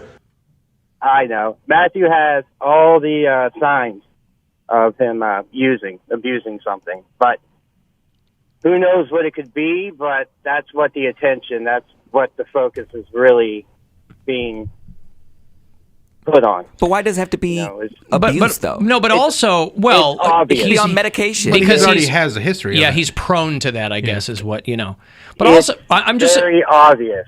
I'm surprised that he's in and out of consciousness. You can see it in his eyes. His lights are gone. So there's only a few types of medicines, that will do that. And the most popular one. I don't want to say it because say it. No, I'm not. It's not very hard. If you want to say it, you could, go ahead, but I won't. I won't promote it. Well, I don't know, but I've seen too many people. It's not good. Okay, thank you, Thomas. I appreciate the call. It's mint Oreos. That's what it is. It's what? Mint Oreos. Mint Oreos. There you go. I'm just saying, yeah, he probably could be on medication, but it doesn't mean he has to be a drug addict. He could be like bipolar or something and be on like bipolar medication. It could be a number of other things. He's older now, so it might not necessarily be. Everyone always wants to resort back to him abusing drugs. But slurring your speech like that and not being able to focus or like gazing off. Yeah, he could be. I had side effects from Lexapro. People would be like, oh, why are you zoning out? Like, actually, that's not the Lexapro. I was doing that before. But now you can blame it on the Lexapro. I can blame it on a bunch of things. Yeah. And I will. What? I'm rotating my excuses when I talk to people. Yeah, Matthew Perry had a lot of good... He did Studio 60 on the Sunset Strip, which I liked a lot, and nobody watched it. It's an Aaron Sorkin thing. They tried to be too... It's Aaron Sorkin, so everybody's like super serious, and it's supposed to be a comedy. But I liked it. He was on a show called Mr. Sunshine, where he was a guy running a sports arena. He did a show called Go On, where he was a sports radio talk show host. The with new like a Odd Couple? A dead wife. The New Odd Couple with Thomas Lennon. That actually did pretty well, I think. I think they got a few seasons out of that. But yeah, I think all these people are super talented, and but just watching that promo made me feel really old. Look at it. I mean, Lisa Kudrow is older than... She was the oldest one in that group. And she looks the best. She looks great. She looks really good. And they show that scene where she's reenacting one of the old scenes, and she's still got it. Just nails it. Still got it. I feel like Courtney Cox had a moment where her surgery, like all her work done, didn't look great, but I feel like she looks better now. Like it's You do? evened out. Huh. It's settled? Yeah. Like, there was a time when it looked not good. Well, she used to have a show called Cougar Town that I thought was really funny, and I feel like she got her work done like midway through the run of that show. So one season, she just shows up, and you're like, oh, all right then. Between now and when the finale aired, when would you say you were most grateful to be friends with each other? Lunchtime. Is that what you mean? You mean? By the way, it's a really good upon answer. waking up? We ate lunch together every day. When we do get together, it's like no time has passed. Steve is right. It's,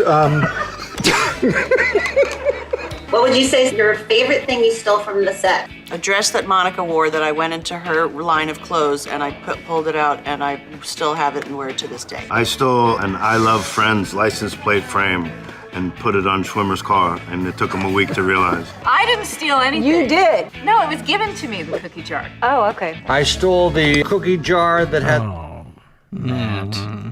So they've all done things. They've all done successful things. LeBlanc did episodes on Showtime, which was very funny.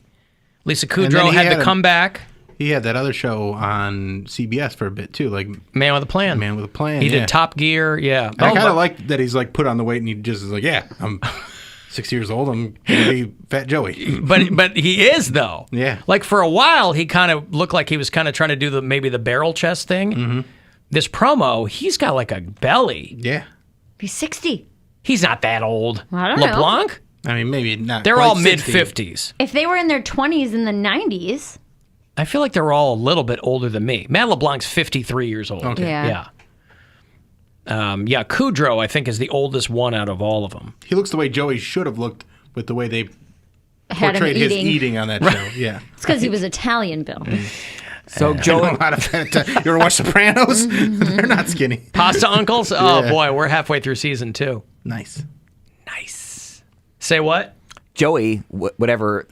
Matt LeBlanc. Matt LeBlanc, he killed it in playing Rob Kardashian in People vs. O.J. Simpson. That was great. He did? He did a really good... Matt LeBlanc. David That was Schwimmer played David Schwimmer. Robert Kardashian. Not Joey. Sorry. There's an alternate universe where Rob Kardashian, who was a kid during that time, was played by Matt Adult LeBlanc. Matt LeBlanc. That's right. I would have liked to have seen that. David Schwimmer played Robert Kardashian. Yeah. He did a really good job. That's the Kardashian's dad. Rob Kardashian Kim's doesn't dad, share yeah. food. No, I think, it was, it was good. There wasn't much for him to do in that movie, but, The first thing I saw Courtney Cox in after Friends was The Longest Yard remake with Adam Sandler. Didn't see that. And it's really cute. It's a good movie. Because she did Ace Ventura before Friends, I think. Yeah. She was just the girl from the Springsteen video. Right. Yeah. So I real saw pretty her in in that Longest Yard, and she had like a boob job, and she had like her. I was like, oh my god, what happened to Monica? Like I couldn't believe seeing What her happened in to it. Monica? No, but Romy and Michelle, Lisa Kudrow did that. Oh, That was yeah. really Movie. funny. Yeah. Is that the one where they go to break up Paul Rudd's wedding? No, that's Romeo and Michelle's their high school reunion. High school yeah. reunion. I'm thinking of we just talked about it last week. It doesn't matter. It doesn't matter. I can't think of any other names. Cameron Diaz and Oh, The Sweetest Thing. Sweetest Thing. Yeah. That piece of crap. I wonder if Paul Rudd's is going to that- show up in that reunion because he was on the Phoebe's last wife. tour. Her Wife. husband. I gotta go. yeah. Very progressive of you, though. Husband. Yeah. So the Friends reunion is airing next Friday on HBO Max, and everybody's concerned about Matthew Perry. He was with Lizzie Kaplan for a long time, and she is foxy. Oh, he's got a great resume. The Yeah. whole reason they got Julia Roberts on the show was because they were dating. Oh, Or yeah? they started dating after she was on the show or something like that. But like he was dating Julia Roberts at some point. So Okay. he's done quite well for himself. I mean, he's engaged right now, so something seems to be working out for him. He's got a 29-year-old fiance. And her name is Fentanyl. Guys, this is my girlfriend, Molly. Her name is actually Molly Hurwitz. So there you go. So hopefully that all works out for him. They're talented people. I feel a bit of a kinship with Matthew Perry in that neither of us have a chin. But what are you going to do? There he is. Right. What if it's all an act? Like the whole thing he's going through and he's like slurring and having a hard time getting his thoughts out. And that at the end he's like, I'm fine. I can act. Give me a job. Could I be less rehabilitated? Joey was in Lost in Space. That's right. He was Could in I the. have any more relapses? Yes. LeBlanc was in the William Hurt Lost in Space movie. I like that movie. I watched that movie a lot because it was the first DVD that we ever had. Because when we bought a computer, it came with a free DVD, and that was the one that we got. So I would watch that movie again and again because I was like, I'm watching a DVD on my computer. And the sound, I don't know how to hook up the sound. I think that Matt LeBlanc was also like the first one to break out in a movie. Because Lost in Space was like late 90s when Friends was still going. Matthew Perry was way before that. Was he? Because that Salma Hayek movie was like the second season of Friends. Oh, okay. Because then he did, Matt LeBlanc did Ed, where he's playing baseball with a monkey, and then Lost in Space. Okay. Ed when he's playing with a monkey. Playing baseball with a Fools monkey. Rush In was 97, Lost in Space was 98. Yeah, take that. Okay. Take that! Take that, Matthew Perry. Okay, I've got to take a break. 5:30 is going to be more money for you. $1,000. Chance for you to go fund yourself. After this break, when we return, I'll have you another pair for you to see Gojira. They are going to do the Agora on October the 29th. So if you want to go to that show, we'll hook you up here shortly. 35192 if you want to text for anything else, and we'll be back. It's the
All right, the mighty Gojira dropped a new album, their first in a while, called Fortitude, and then announced their tour dates, one of which here in Cleveland at the Agora. Friday, October 29th, they're bringing Knocked Loose and Alien Weaponry with them.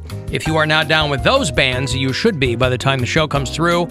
It's going to be a fantastic show with all three of those bands.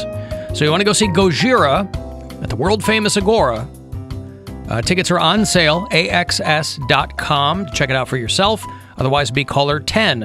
And this pair is yours. I will see you there. 216-578-1007 or 800-348-1007. A vaccine may help with COVID. There is light at the end of the tunnel. But there's no guarantee that this show won't make you sick. Alan Cox Show. On 100.7 WMMS.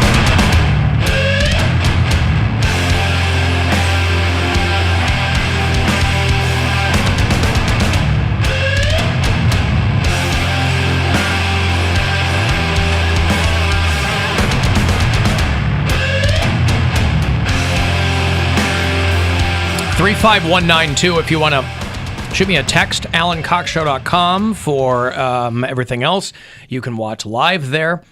A thank you to Jibbers Honk-Honkle, who's helping out today in the video department. The brand new Poundcake podcast is up there for you as well.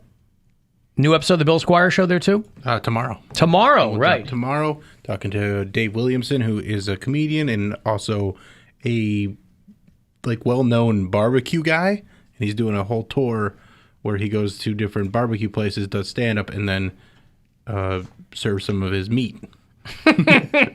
You can't beat his meat, no matter how hard you try. He tours with Bert Kreischer, and so during their COVID tour, where they're doing all the movie theaters and stuff, he would spend their day smoking meat and making this amazing barbecue, and it looks so good. So yum. We got to talk to him about that, and then he's going to be in Aurora next week. So okay. if you want some laughs and some good barbecue, go to DaveWilliamsonComedy.com. Williamson. Yes. Okay. I saw Segura's coming too. Yeah, in January. I'll have another $1,000 for you about 5 or 6 minutes from now. Next chance for you to go fund yourself. Of course, we mentioned earlier, the episode of the new Poundcake podcast is called Bare Necessities, and there always is equal amounts of wit and wisdom in the Poundcake podcast. Hell, I was riding my mom's insurance until 26, and I did not realize how valuable that was until I got off of it. But again, you don't know what you don't know until you know it. He's right. Put it on a shirt. Don't know what you don't know. What you don't know until you know it. If you listen to the show on iHeartRadio, tell me where you do that, and I'll shout you out. Ed Lesson's in Appleton, Wisconsin. DeAndre is in Vallejo, California. Scott is in the Sag Nasty, Saginaw, Michigan. And Eric listens in Longview, Washington. So thanks. What was I going to get to? I was going to get to this. I don't know if this is an online only advertisement or if this is something that's on television or what. But you may have noticed, and it's not just Gillette, but you may have noticed that razor companies are starting to hyper-focus south of the Mason-Dixon line, if you will. I think they figured they've gotten everything they possibly can out of telling dudes how to shave their face or telling women how to shave their legs. There's only so many blades you can put on a razor. So I think when they got to 5, they were like, okay, well, we've maxed ourselves out on these. Now we've got to start focusing on other things. So Gillette has an advertisement with a singing pubic hair. And I think it's for their Venus razors. These are the chick razors. Mm-hmm. So I guess they thought, how do we get the ladies to pay attention to our new line? I'm sure that they're going to tell you that they're super sensitive for the bikini line or whatever, right? They've got a singing pubic hair in the new advertisement. Hi, I'm a pubic hair. Yeah, I'm just a pube, and it's not fair. All I ever wished to be was just another hair. But when they got one look at me... Sounds like Kristen Bell. I was just going to say this sounds like Frozen. Let it grow. The ruling from society was you, not you. Oh, what's a curl to do? It seems like. What's a curl to do? I'll tell you what. They nailed it.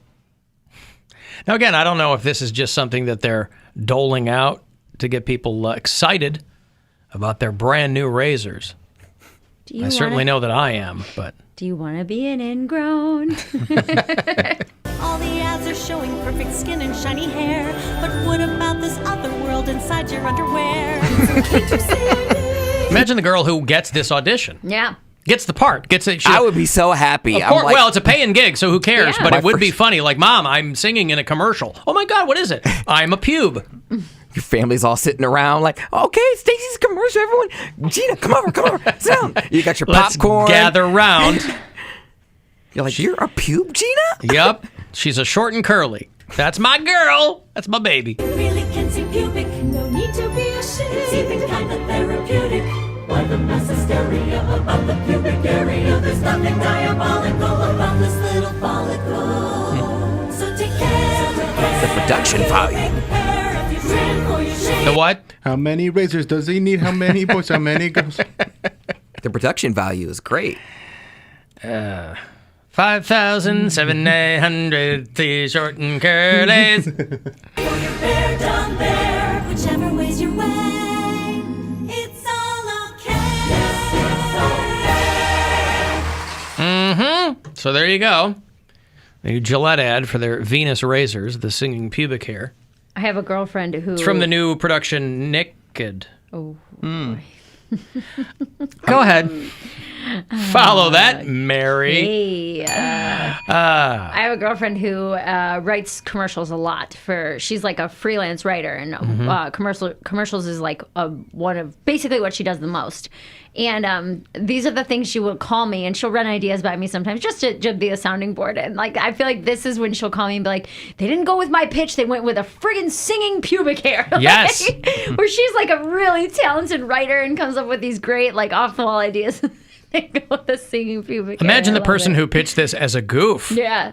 Hi, Frank. This is the Gillette Company. We love your singing pubic hair pitch. He's like, my what? Oh, yeah. Okay, for sure. Weird, because I sent the same one to Heinz. We're going to go with it. Let me give some money here. It's $1,000, a chance for you to go fund yourself. So listen closely, and good luck. The Buzzard wants you to go fund yourself and score $1,000. Enter the nationwide keyword green at WMMS.com.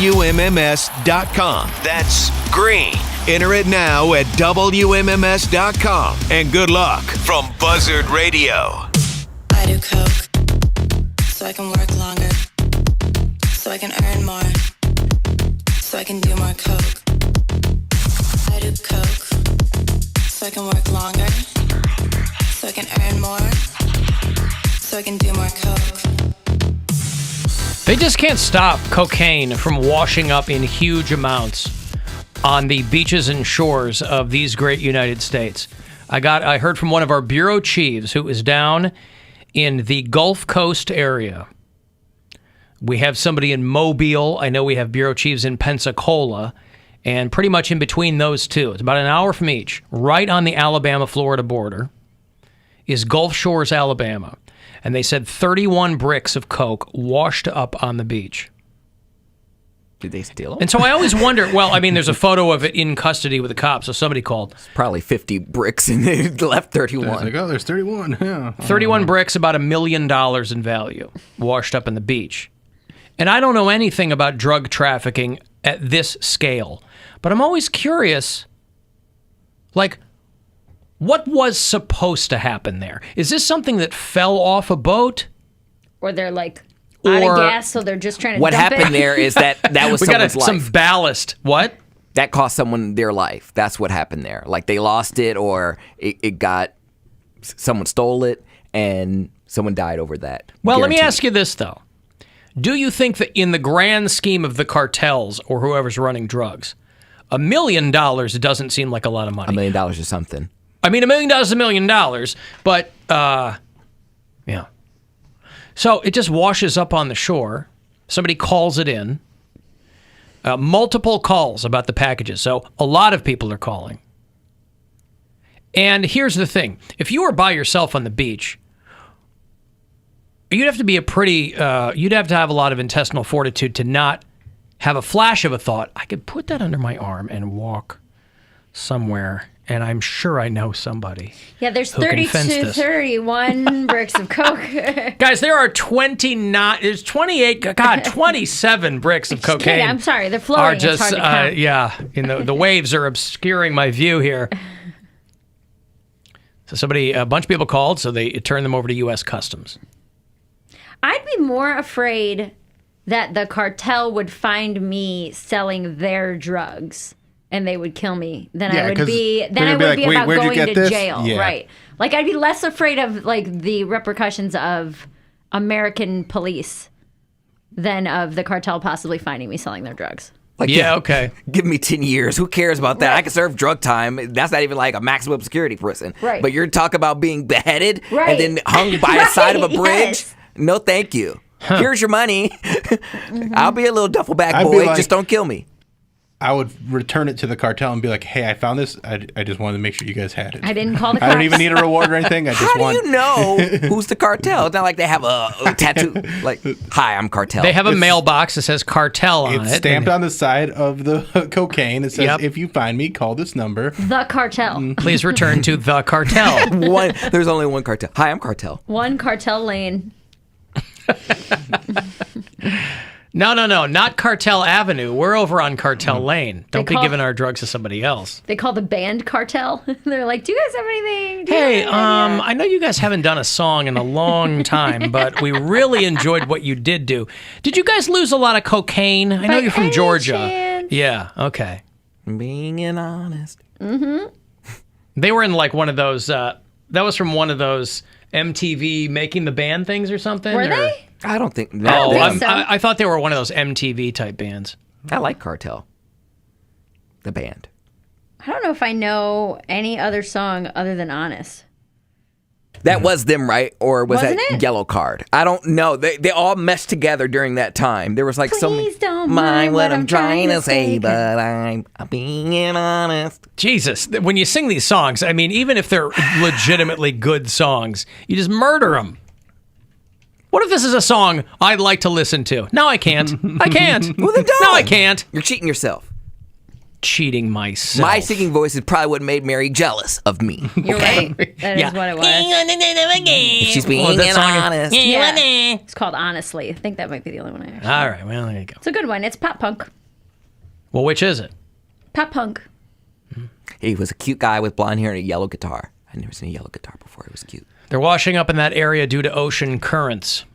Yes, I understand how water works. Yeah. How do they I'm get saying, in the water? right, how, like, what is the Does it fall off or, Alan, when we were hunting drug runners in the Navy, they would take off and cut the bales so there was no evidence.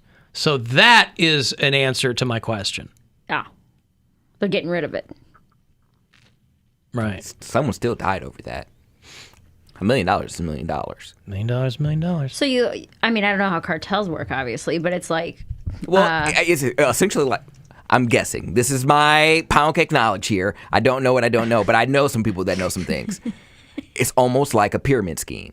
So to the top guy, $1 million is nothing. Like, he doesn't care. But someone has to answer to someone else, and $1 million to them would be a lot of money. No, I mean, like, what I was going to say is I don't know how they work in that is letting go of the product that's what you're supposed to do? Or did the guy make that decision last minute and the cartel's going to be like, no, you live and die for us. You should have gotten caught. Let me just Listen go up, ahead homie. and consult the cartel handbook on what you do when you come across the Marines or whatever. Cartel guys don't even care about getting caught because they just pull up to the jail. How do you know that? Because they pull up to El Chapo guy. And El Chapo They guy. got him out of prison. They got his son out of prison. They said, take him out or we're killing your whole family. And they're like, okay. They probably have their own people to do that. Then why did they pull up to the prison? What do you mean pull up to the prison? They pulled up to where he was living or where they had him Where he was captured. living. No, he was living there. He was living there. In a prison. That's a funny way to put it. And they were waiting outside, and it was a standoff. And the police just was like, okay, we'll let him go. That's thug. It's gangster. We ain't even firing no shots. I'll tell you, the crazy story, too, is we have a lot of bureau chiefs in Rochester, New York. And the mayor of Rochester's husband, they found out, is part of some mid-level drug ring. Mid-level? Go big or go home. The mayor of Rochester. The mayor of Rochester is a woman named Lovely Warren. I love the name. Lovely Warren is the mayor of Rochester, and they caught her husband with coke and guns and all kinds of stuff, and they've determined that he was part of a drug ring in the city. Dang. He contends he's done nothing It's wrong. community outreach. Yeah. Listen, my wife is the mayor. What's going to go wrong here in Rochester? He was part of an extensive sting operation. That's how he got scooped up. 2 kilos of coke, 3 guns, and more than $100,000 in cash. Wow. The mayor has not been charged in connection with this. Lovely Warren is the mayor of Rochester, New York. $100,000 in cash. $100,000 in cash. He could rent any apartment he wants. Mm-hmm. Hey, Ricardo. Hey, Alan, how are you? I'm good, man. What's going on? Not much. Twice in a day, I guess. That's all right. So I'm from Central America, so I've seen these guys go up and down the Caribbean coast with speedboats and little submarines and whatnot. So what happens with this smuggling washed off the shore, the guy who texts is not far from it, but unfortunately what makes it to the shore is just a percentage. Talking about 23 kilos, about 60 pounds worth of weight. Sometimes the Coast Guard is getting too close to them on speed, so they have to undo a couple 100 pounds to go faster. So does that? But Ricardo, so does that just get figured into the cost of doing business? It is. That's one thing. There's another thing where they'll have a smaller boat with just a little bit of stuff in front that gets caught, almost like a bait. Yeah, like a pace boat or something. Behind it. Right, a bait boat. Yeah, so that's one thing. And then to whose cartel that belongs to.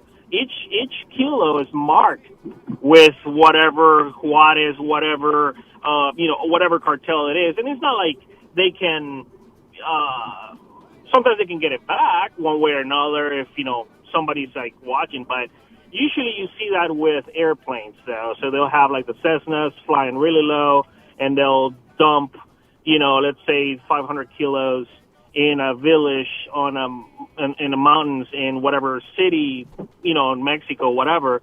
And the village people will go and pick them up, and they get paid for collecting the stuff and then giving it back to the next. So the village people are in on it. The cowboy, the cop, the Indian. Oh my God! It's the indigenous for that region. I mean, disco was all about drugs. It all makes sense now. Well, the Navy guy that texted me, he said they'd catch him and turn him over to the feds in Colombia, and they were most likely killed. So, but the stuff that was picked up in Alabama were all stamped C4, and at first I thought, oh, they're trying to throw people off, but that was probably the designation of whatever cartel it was.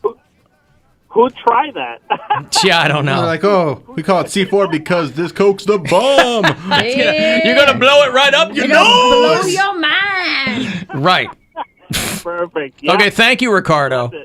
All right, there's Ricardo, twice in one day, but with valuable information both times. First time was about Mary getting a HUD loan, right?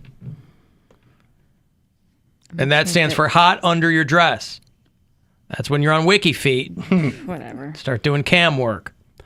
All right, I got a break. You want to get a text in, 35192 to do that. You can listen anywhere on the iHeartRadio app.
216-578-1007. Let's get to us in here. 800-348-1007. 35192 to text. Indians off tonight. They took 2 of 3 against the Angels in Anaheim. 3-2 was the win last night. What a barn burner. Thrilling game. They'll start up the weekend series against the Minnesota Twins at Progressive Field tomorrow night, 7:10. So your pregame gets going shortly after 6:30.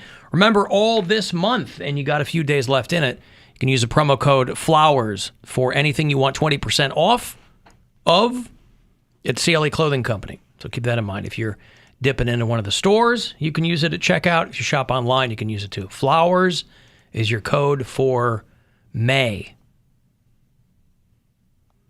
Alan Cox Show After Hours line. You can always leave us a message there. It's 216-986-8903. Hey, Alan, this is Dex from Akron, the smooth jazz guy. Earlier in the show, Wednesday show today, you guys were talking about the man in Washington State who got in trouble because he had all the roosters. I guess it's safe to say he ran afoul of the law. Oh, and can you hit the post on Between the Sheets by the Isley Brothers? He's always like, wait, what was it again? What's the song? Between the Sheets? Alan. Oh, and can you hit the post on Between the Sheets by the Isley Brothers? Between the Sheets by the Isley Brothers. Wow. Making That's love. a deep dive. That's the one that Biggie sampled for Big Papa.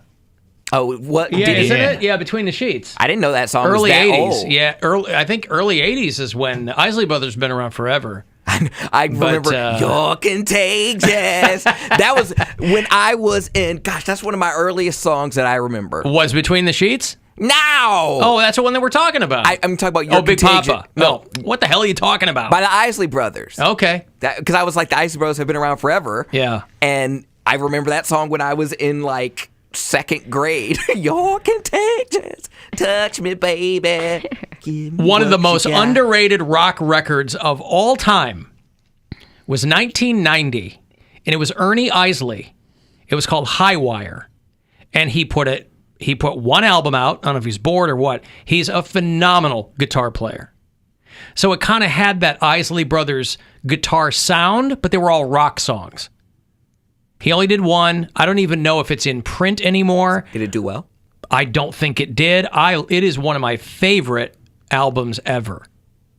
He plays everything on it. Plays the guitar, sings, drums, bass. So he just did it himself. And I love it. And I've never seen it. I've never seen it in like a cutout bin, if those are still a thing. I bought it at a record store when I was in college, just because I liked the Isley Brothers, and he's on the cover holding an electric guitar. I'm like, all right, I'll check it out. I hadn't heard anything from it. Phenomenal album. Can I hit the post on Between the Sheets? Well, I'll try. I haven't listened to it in a long time. Hold on. Let me get a feel for it first. Hold on. Okay.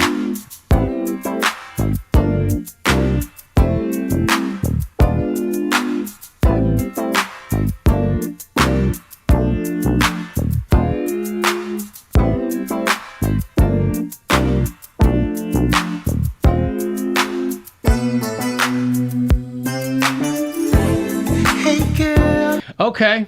It's pretty long. That's a good How one. long? Well, let me try.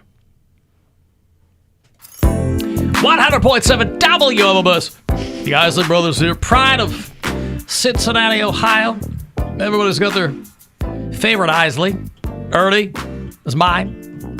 Even Isley's Chip Chop Ham. Listen to the Pittsburgh. Time to grab your ham. Slide that Between the Sheets for Dex on the Buzzard. Yes.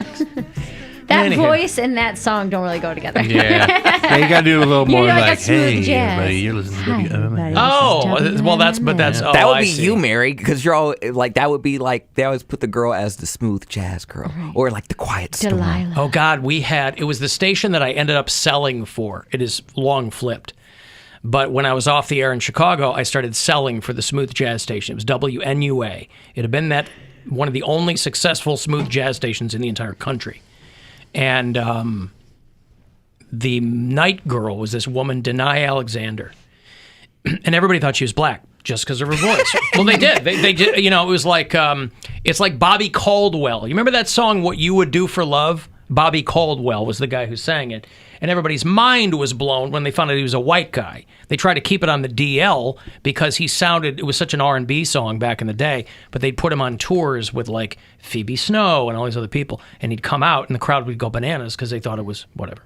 So this Denai Alexander was the night woman forever, for like 25, 30 years at WNUA. And I was just transfixed listening to her because it was so effortless, you know? Yeah. She's like, so we've got... You know, it was like equal parts smoky and sweet. Oh, man. I think she's dead now. But, you know. Where'd she die from? Huh? A broken heart. Equal parts smoky and sweet. That's right. Quiet She was Storm a finally got diabetic her. with lung cancer. Might have been. A lot of those women back then in radio, hey, what's going on? It's Yeah. for WMMS. 100.7 WMMS. I want to hear from the Isley brothers. No, this isn't working either. See, that's not my vibe. No, it's not. Hey! Somebody called in for the Isley brothers. Quiet Storm request line. If you want to get in and there's a song you want to hear tonight. Maybe you've got your lady all curled up. Maybe you're gonna slip your ham between the sheets like Dex in Akron on the Buzzard. You can't give it more of a like ladies' man Tim Meadows quality. Well, my only concern with that is that character was borderline racist. So I'm worried that 100.7 WMMF. That's your that Bruce kind of Wayne. thing. Huh? That's your Bruce Wayne. Well, it's also the ladies' man. What do you... Hi, guys, I'm Bruce Wayne. Hey, guys, I'm Bruce Wayne. I like that song. Maybe you might know too. me as Batman. You like smooth jazz? I love smooth jazz. When I'm not Batman, I'm sitting in the cave, listen to... Or like a Barry White kind of thing. I don't have that. You don't have the bass. I don't have that kind of voice. Yeah. Maybe you try, Bill. You got bass. Yeah, but I'm not good at hitting the post. You don't have to hit the post. Just try. Hey, you're listening to WMMS The Buzzard. Things are about to get all sexy up in here. I bet you would like to get a lady between the sheets, but maybe you don't got the right move going? We'll help. This is the Isley Brothers on The Buzzard. See, some That's listeners right. some listeners think he's black who haven't seen him. So maybe that works A little better off for on the him. timing, but That's okay. That was the right Don't know the vibe. song. though. That was the vibe? I had to All listen right. too. There you go, Dex. There you go. All right. Now, Cody. Don't be looking at me. I knew it. I'm like, I'm just about to sit here and be quiet AF. I wasn't even going to go to him. Bitch, you want to be in between sheets? I already did my 90 seconds of programming this week. Leave me alone. He doesn't like to work hard. Too busy building up my credit score. I was talking to, this was a really weird turn of events, I thought. You've read the Demi Lovato story? Yes. And then the Boston DJ who flipped out? Yeah, I got the email. What email? There was an Inside Radio email. Oh, yeah, okay. So Demi Lovato comes out as non-binary. Yes. Okay, everybody's got to make sure they've got their pronouns correct and whatever, and that's fine. I don't have a problem with that. She put out a statement.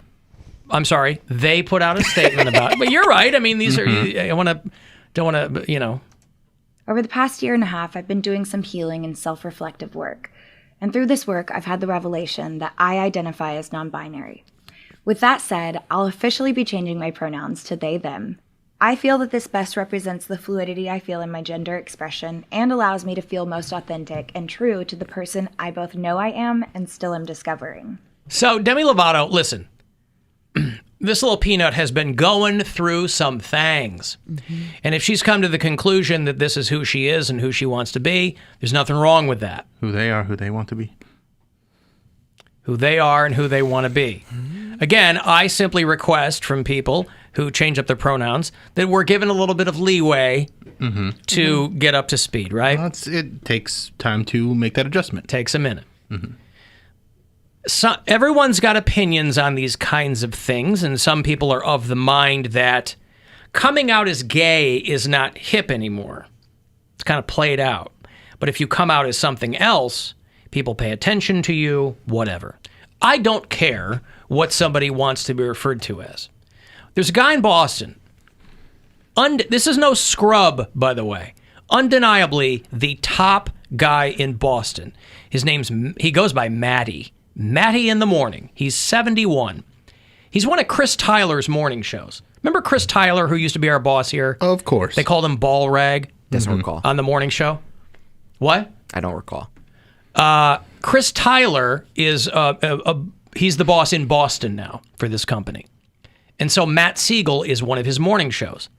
This guy is at the KISS station in Boston in the morning. He is far and away the number one morning show in Boston. He has been the number one show for 40 years. If there's anybody, radio companies are looking for people to screw up so they can cut them loose. If there's anybody who could say whatever he wants and be fine, it's this guy. As far as I know, he still is. But for some reason, this is a top 40 station. This is how popular he is. He's a 71-year-old guy doing mornings on a top 40 station, and he's number one. He's not Ryan Seacrest, yeah. So he's like the 800-pound gorilla in Boston radio. But I just thought it was a real weird take that he was making fun of her for this. And he proceeds to flip out because apparently management, not Chris Tyler, the management calls and goes, you got to stop this. You got to stop making jokes about this. Did you ask if it was Chris? Like, did you text him? I did text him. Like, hey, by the way. Well, no, I was just like, this is pretty wild, And he's the boss, so he's not like he's going to give me like inside stuff or whatever. Right. He's like, yeah, it's a pretty wild day. But everybody expected him to be back, and I assumed that he was today. Because again, this is a guy they're not going to cut loose. This is a guy who's going to leave when he decides he wants to leave. The reason that he got so much press in Boston is because at the end of this rant, he was like, I'm done, I'm out. And he leaves the studio, right? Because apparently he got a phone call saying, you can't talk about this. I was told by my boss I cannot talk about what I want to talk about. And by the way, it's a joke, the whole binary thing. I don't care what Demi Lovato does. But now we have to worry about you might offend someone.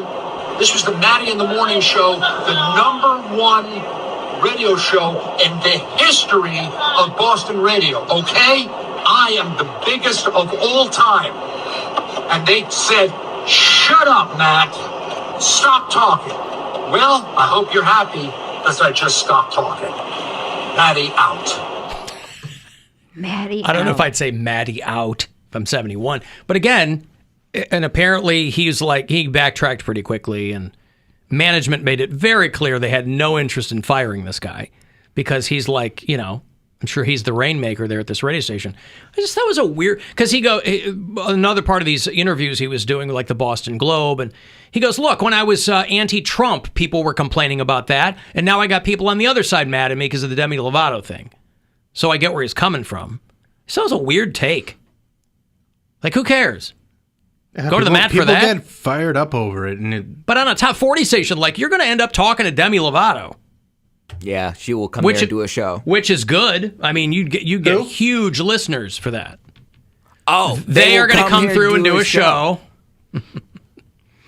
I lived in the Philippines for a little while, learned their language, and they don't have this problem over there because their pronoun for he, her, they, like all of it, is one word. So it makes it easy. Poop. It's just sha. Yes, it's poop. It's sha. So like if it's like he, her, they, sha. And it's that easy. And there's not any problem with it. And so people freak out over the changing of pronouns when I feel like we could just make our language more unisex in general and it wouldn't be that big of a deal. But Spanish people could do that too. Like, yeah, but Spanish isn't... El and la, like... Yeah, but everything's got a gender. Right, tables have genders. I know, that's why I didn't understand that. La familia, I'm like, el familia, they're like, no, it's la. I'm like, but what if my family's male full of and dudes? female determiners. Yeah, that's weird. So it's an interesting story. I mean, I think the guy is back, but I mean, if anybody could do what he wants to do, it would be this guy. And you basically hear him say that. And there have been a lot of successful, high-profile morning guys in Boston over the years. Charles Lacadera and Alex Bennett was there a long time ago, I think. This guy, though, you got to give it up for this guy. He's 71, and he's hanging in there. Kiss Not 108. even hanging in, doing well. Yeah. Which is crazy. For decades. Mm-hmm. And he's sitting there in khakis and a button-up shirt, and he's bald, like, man. Is he rich?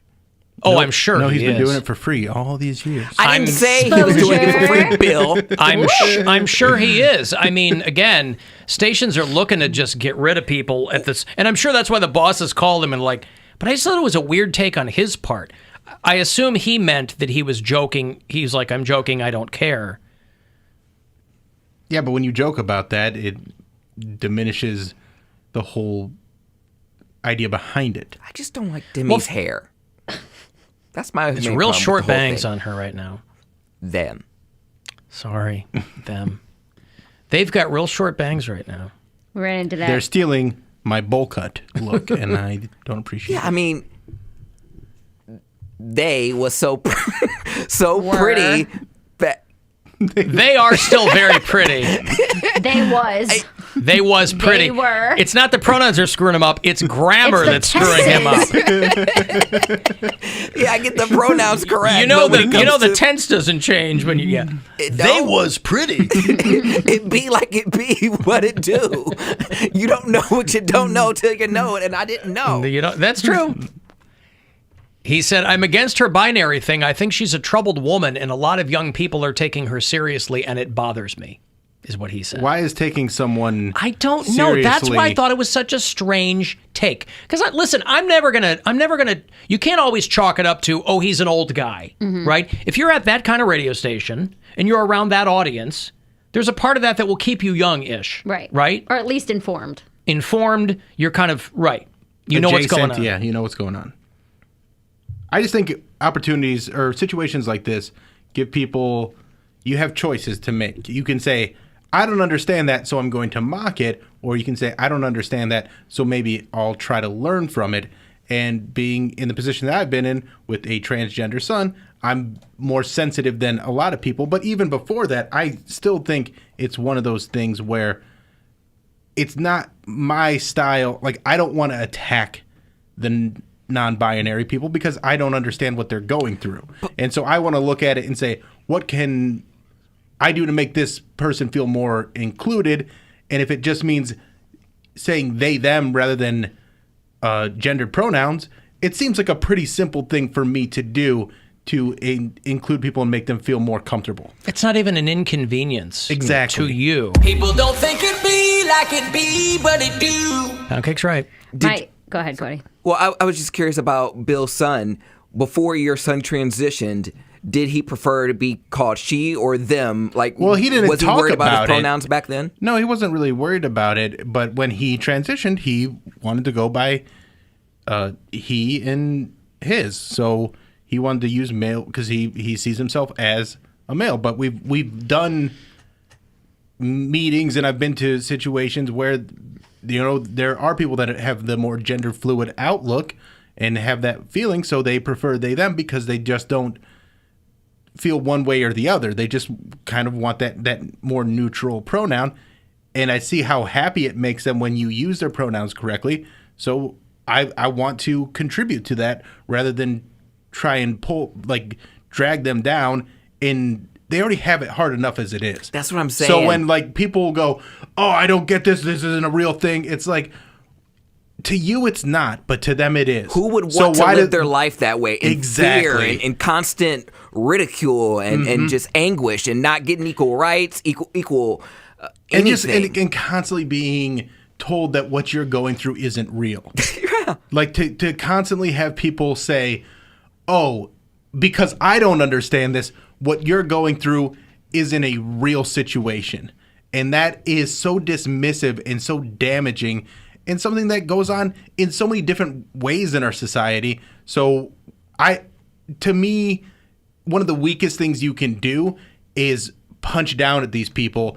And it keeps happening because people go, well, I don't understand it, so I'm just going to dismiss it. And I can't stand people doing that. My girlfriend who I was with last weekend, her sister has transitioned. So when we were all growing up, it was her brother. And reflexively, I just asked, I used his name. And she was like, she like took a pause and was like, actually it's, her now. And she was like kind of explaining how much of just a hard time she has with that, because she's like, her sister was saying how it's like, yeah, people slip up and you understand if you knew me back then or whatever, we haven't talked in years. She's like, but at the same time, you not making the effort hurts just as much, where you're just like, oh, well, whatever. I knew you as a boy, so that's just what I'm going to say. Right. And they're like, can you not just respect me? And like, I'm really trying here. Like, I get a slip up every now and then, but like, you're also not trying, Right. And there's a lot of people that don't try and they don't want to try and they feel like it's not their problem, so why should they have to deal with it? And that's just very dismissive, because we're living in a society, and I know it is confusing and it is something that a lot of people don't understand. But if we want to get along, it takes a dialogue and it takes an effort to try and understand this, versus just saying, well, according to this, what I heard, I'm not going to even take a moment to acquire an understanding. I'm just going to keep with my perspective. With what makes me comfortable. Right, with what makes me comfortable, and not try and show any empathy at all. Somebody texted me, trying to force people to accept what they don't understand is what gets to having a President Trump. And it's like, it's not an inconvenience to try to understand something, right? Broadens your horizons. You don't have to necessarily agree with everything. Right. But that's different than actively trying to diminish another person. That does not affect you in any way whatsoever. In dismissing it before you have any, you hear what Demi Lovato's going through, that they want to use these pronouns, and then just going, meh, I don't. It's not real. It's not real. It's so destructive. Or that it's a mental illness, right. Or that it's whatever, Okay, I've got to take a break. You want to get the last word in? Send me a text, 35192. Next chance for you to grab $1,000 is coming up at 6:30. The Alan Cox Show on one.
Sometimes, to truly appreciate a great story, you just had to be there. What if iHeart could put you at the center of it all? Introducing iHeart 3D Audio, where we transport you from your everyday routine to the summit of K2. From the town square to Times Square. You bring the headphones, we'll bring the story. iHeart 3D Audio will forever change the way you listen to podcasts. Now available on the free iHeart app. #1 for music, radio, and podcasts.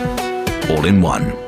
Hey, it's Bill. Did you know Unilever provides millions of everyday products and supplies to frontline partners like Feeding America? And by using Unilever brands like Dove, Suave, and Hellmann's, we're helping too. Learn how Unilever supports communities impacted by the pandemic at unileverdoesgood.com. All I know is this violates every canon of respectable broadcasting. This is the Alan Cox Show on 100.7 WMMS. Okay, we gotta go. Thanks for hanging out, guys. What do you got coming up, William? New episode of the Bill Squire Show drops tomorrow morning. You can check out all the episodes right now on iHeartRadio, YouTube, Spotify, Pandora, all the different apps that you can listen to podcasts on. And then follow me on Twitter and Instagram at Bill Squire. And we're coming up on a year of the Bill Squire Show. So hey! That's going to be next week's episode, the 1 year anniversary. Poundcake?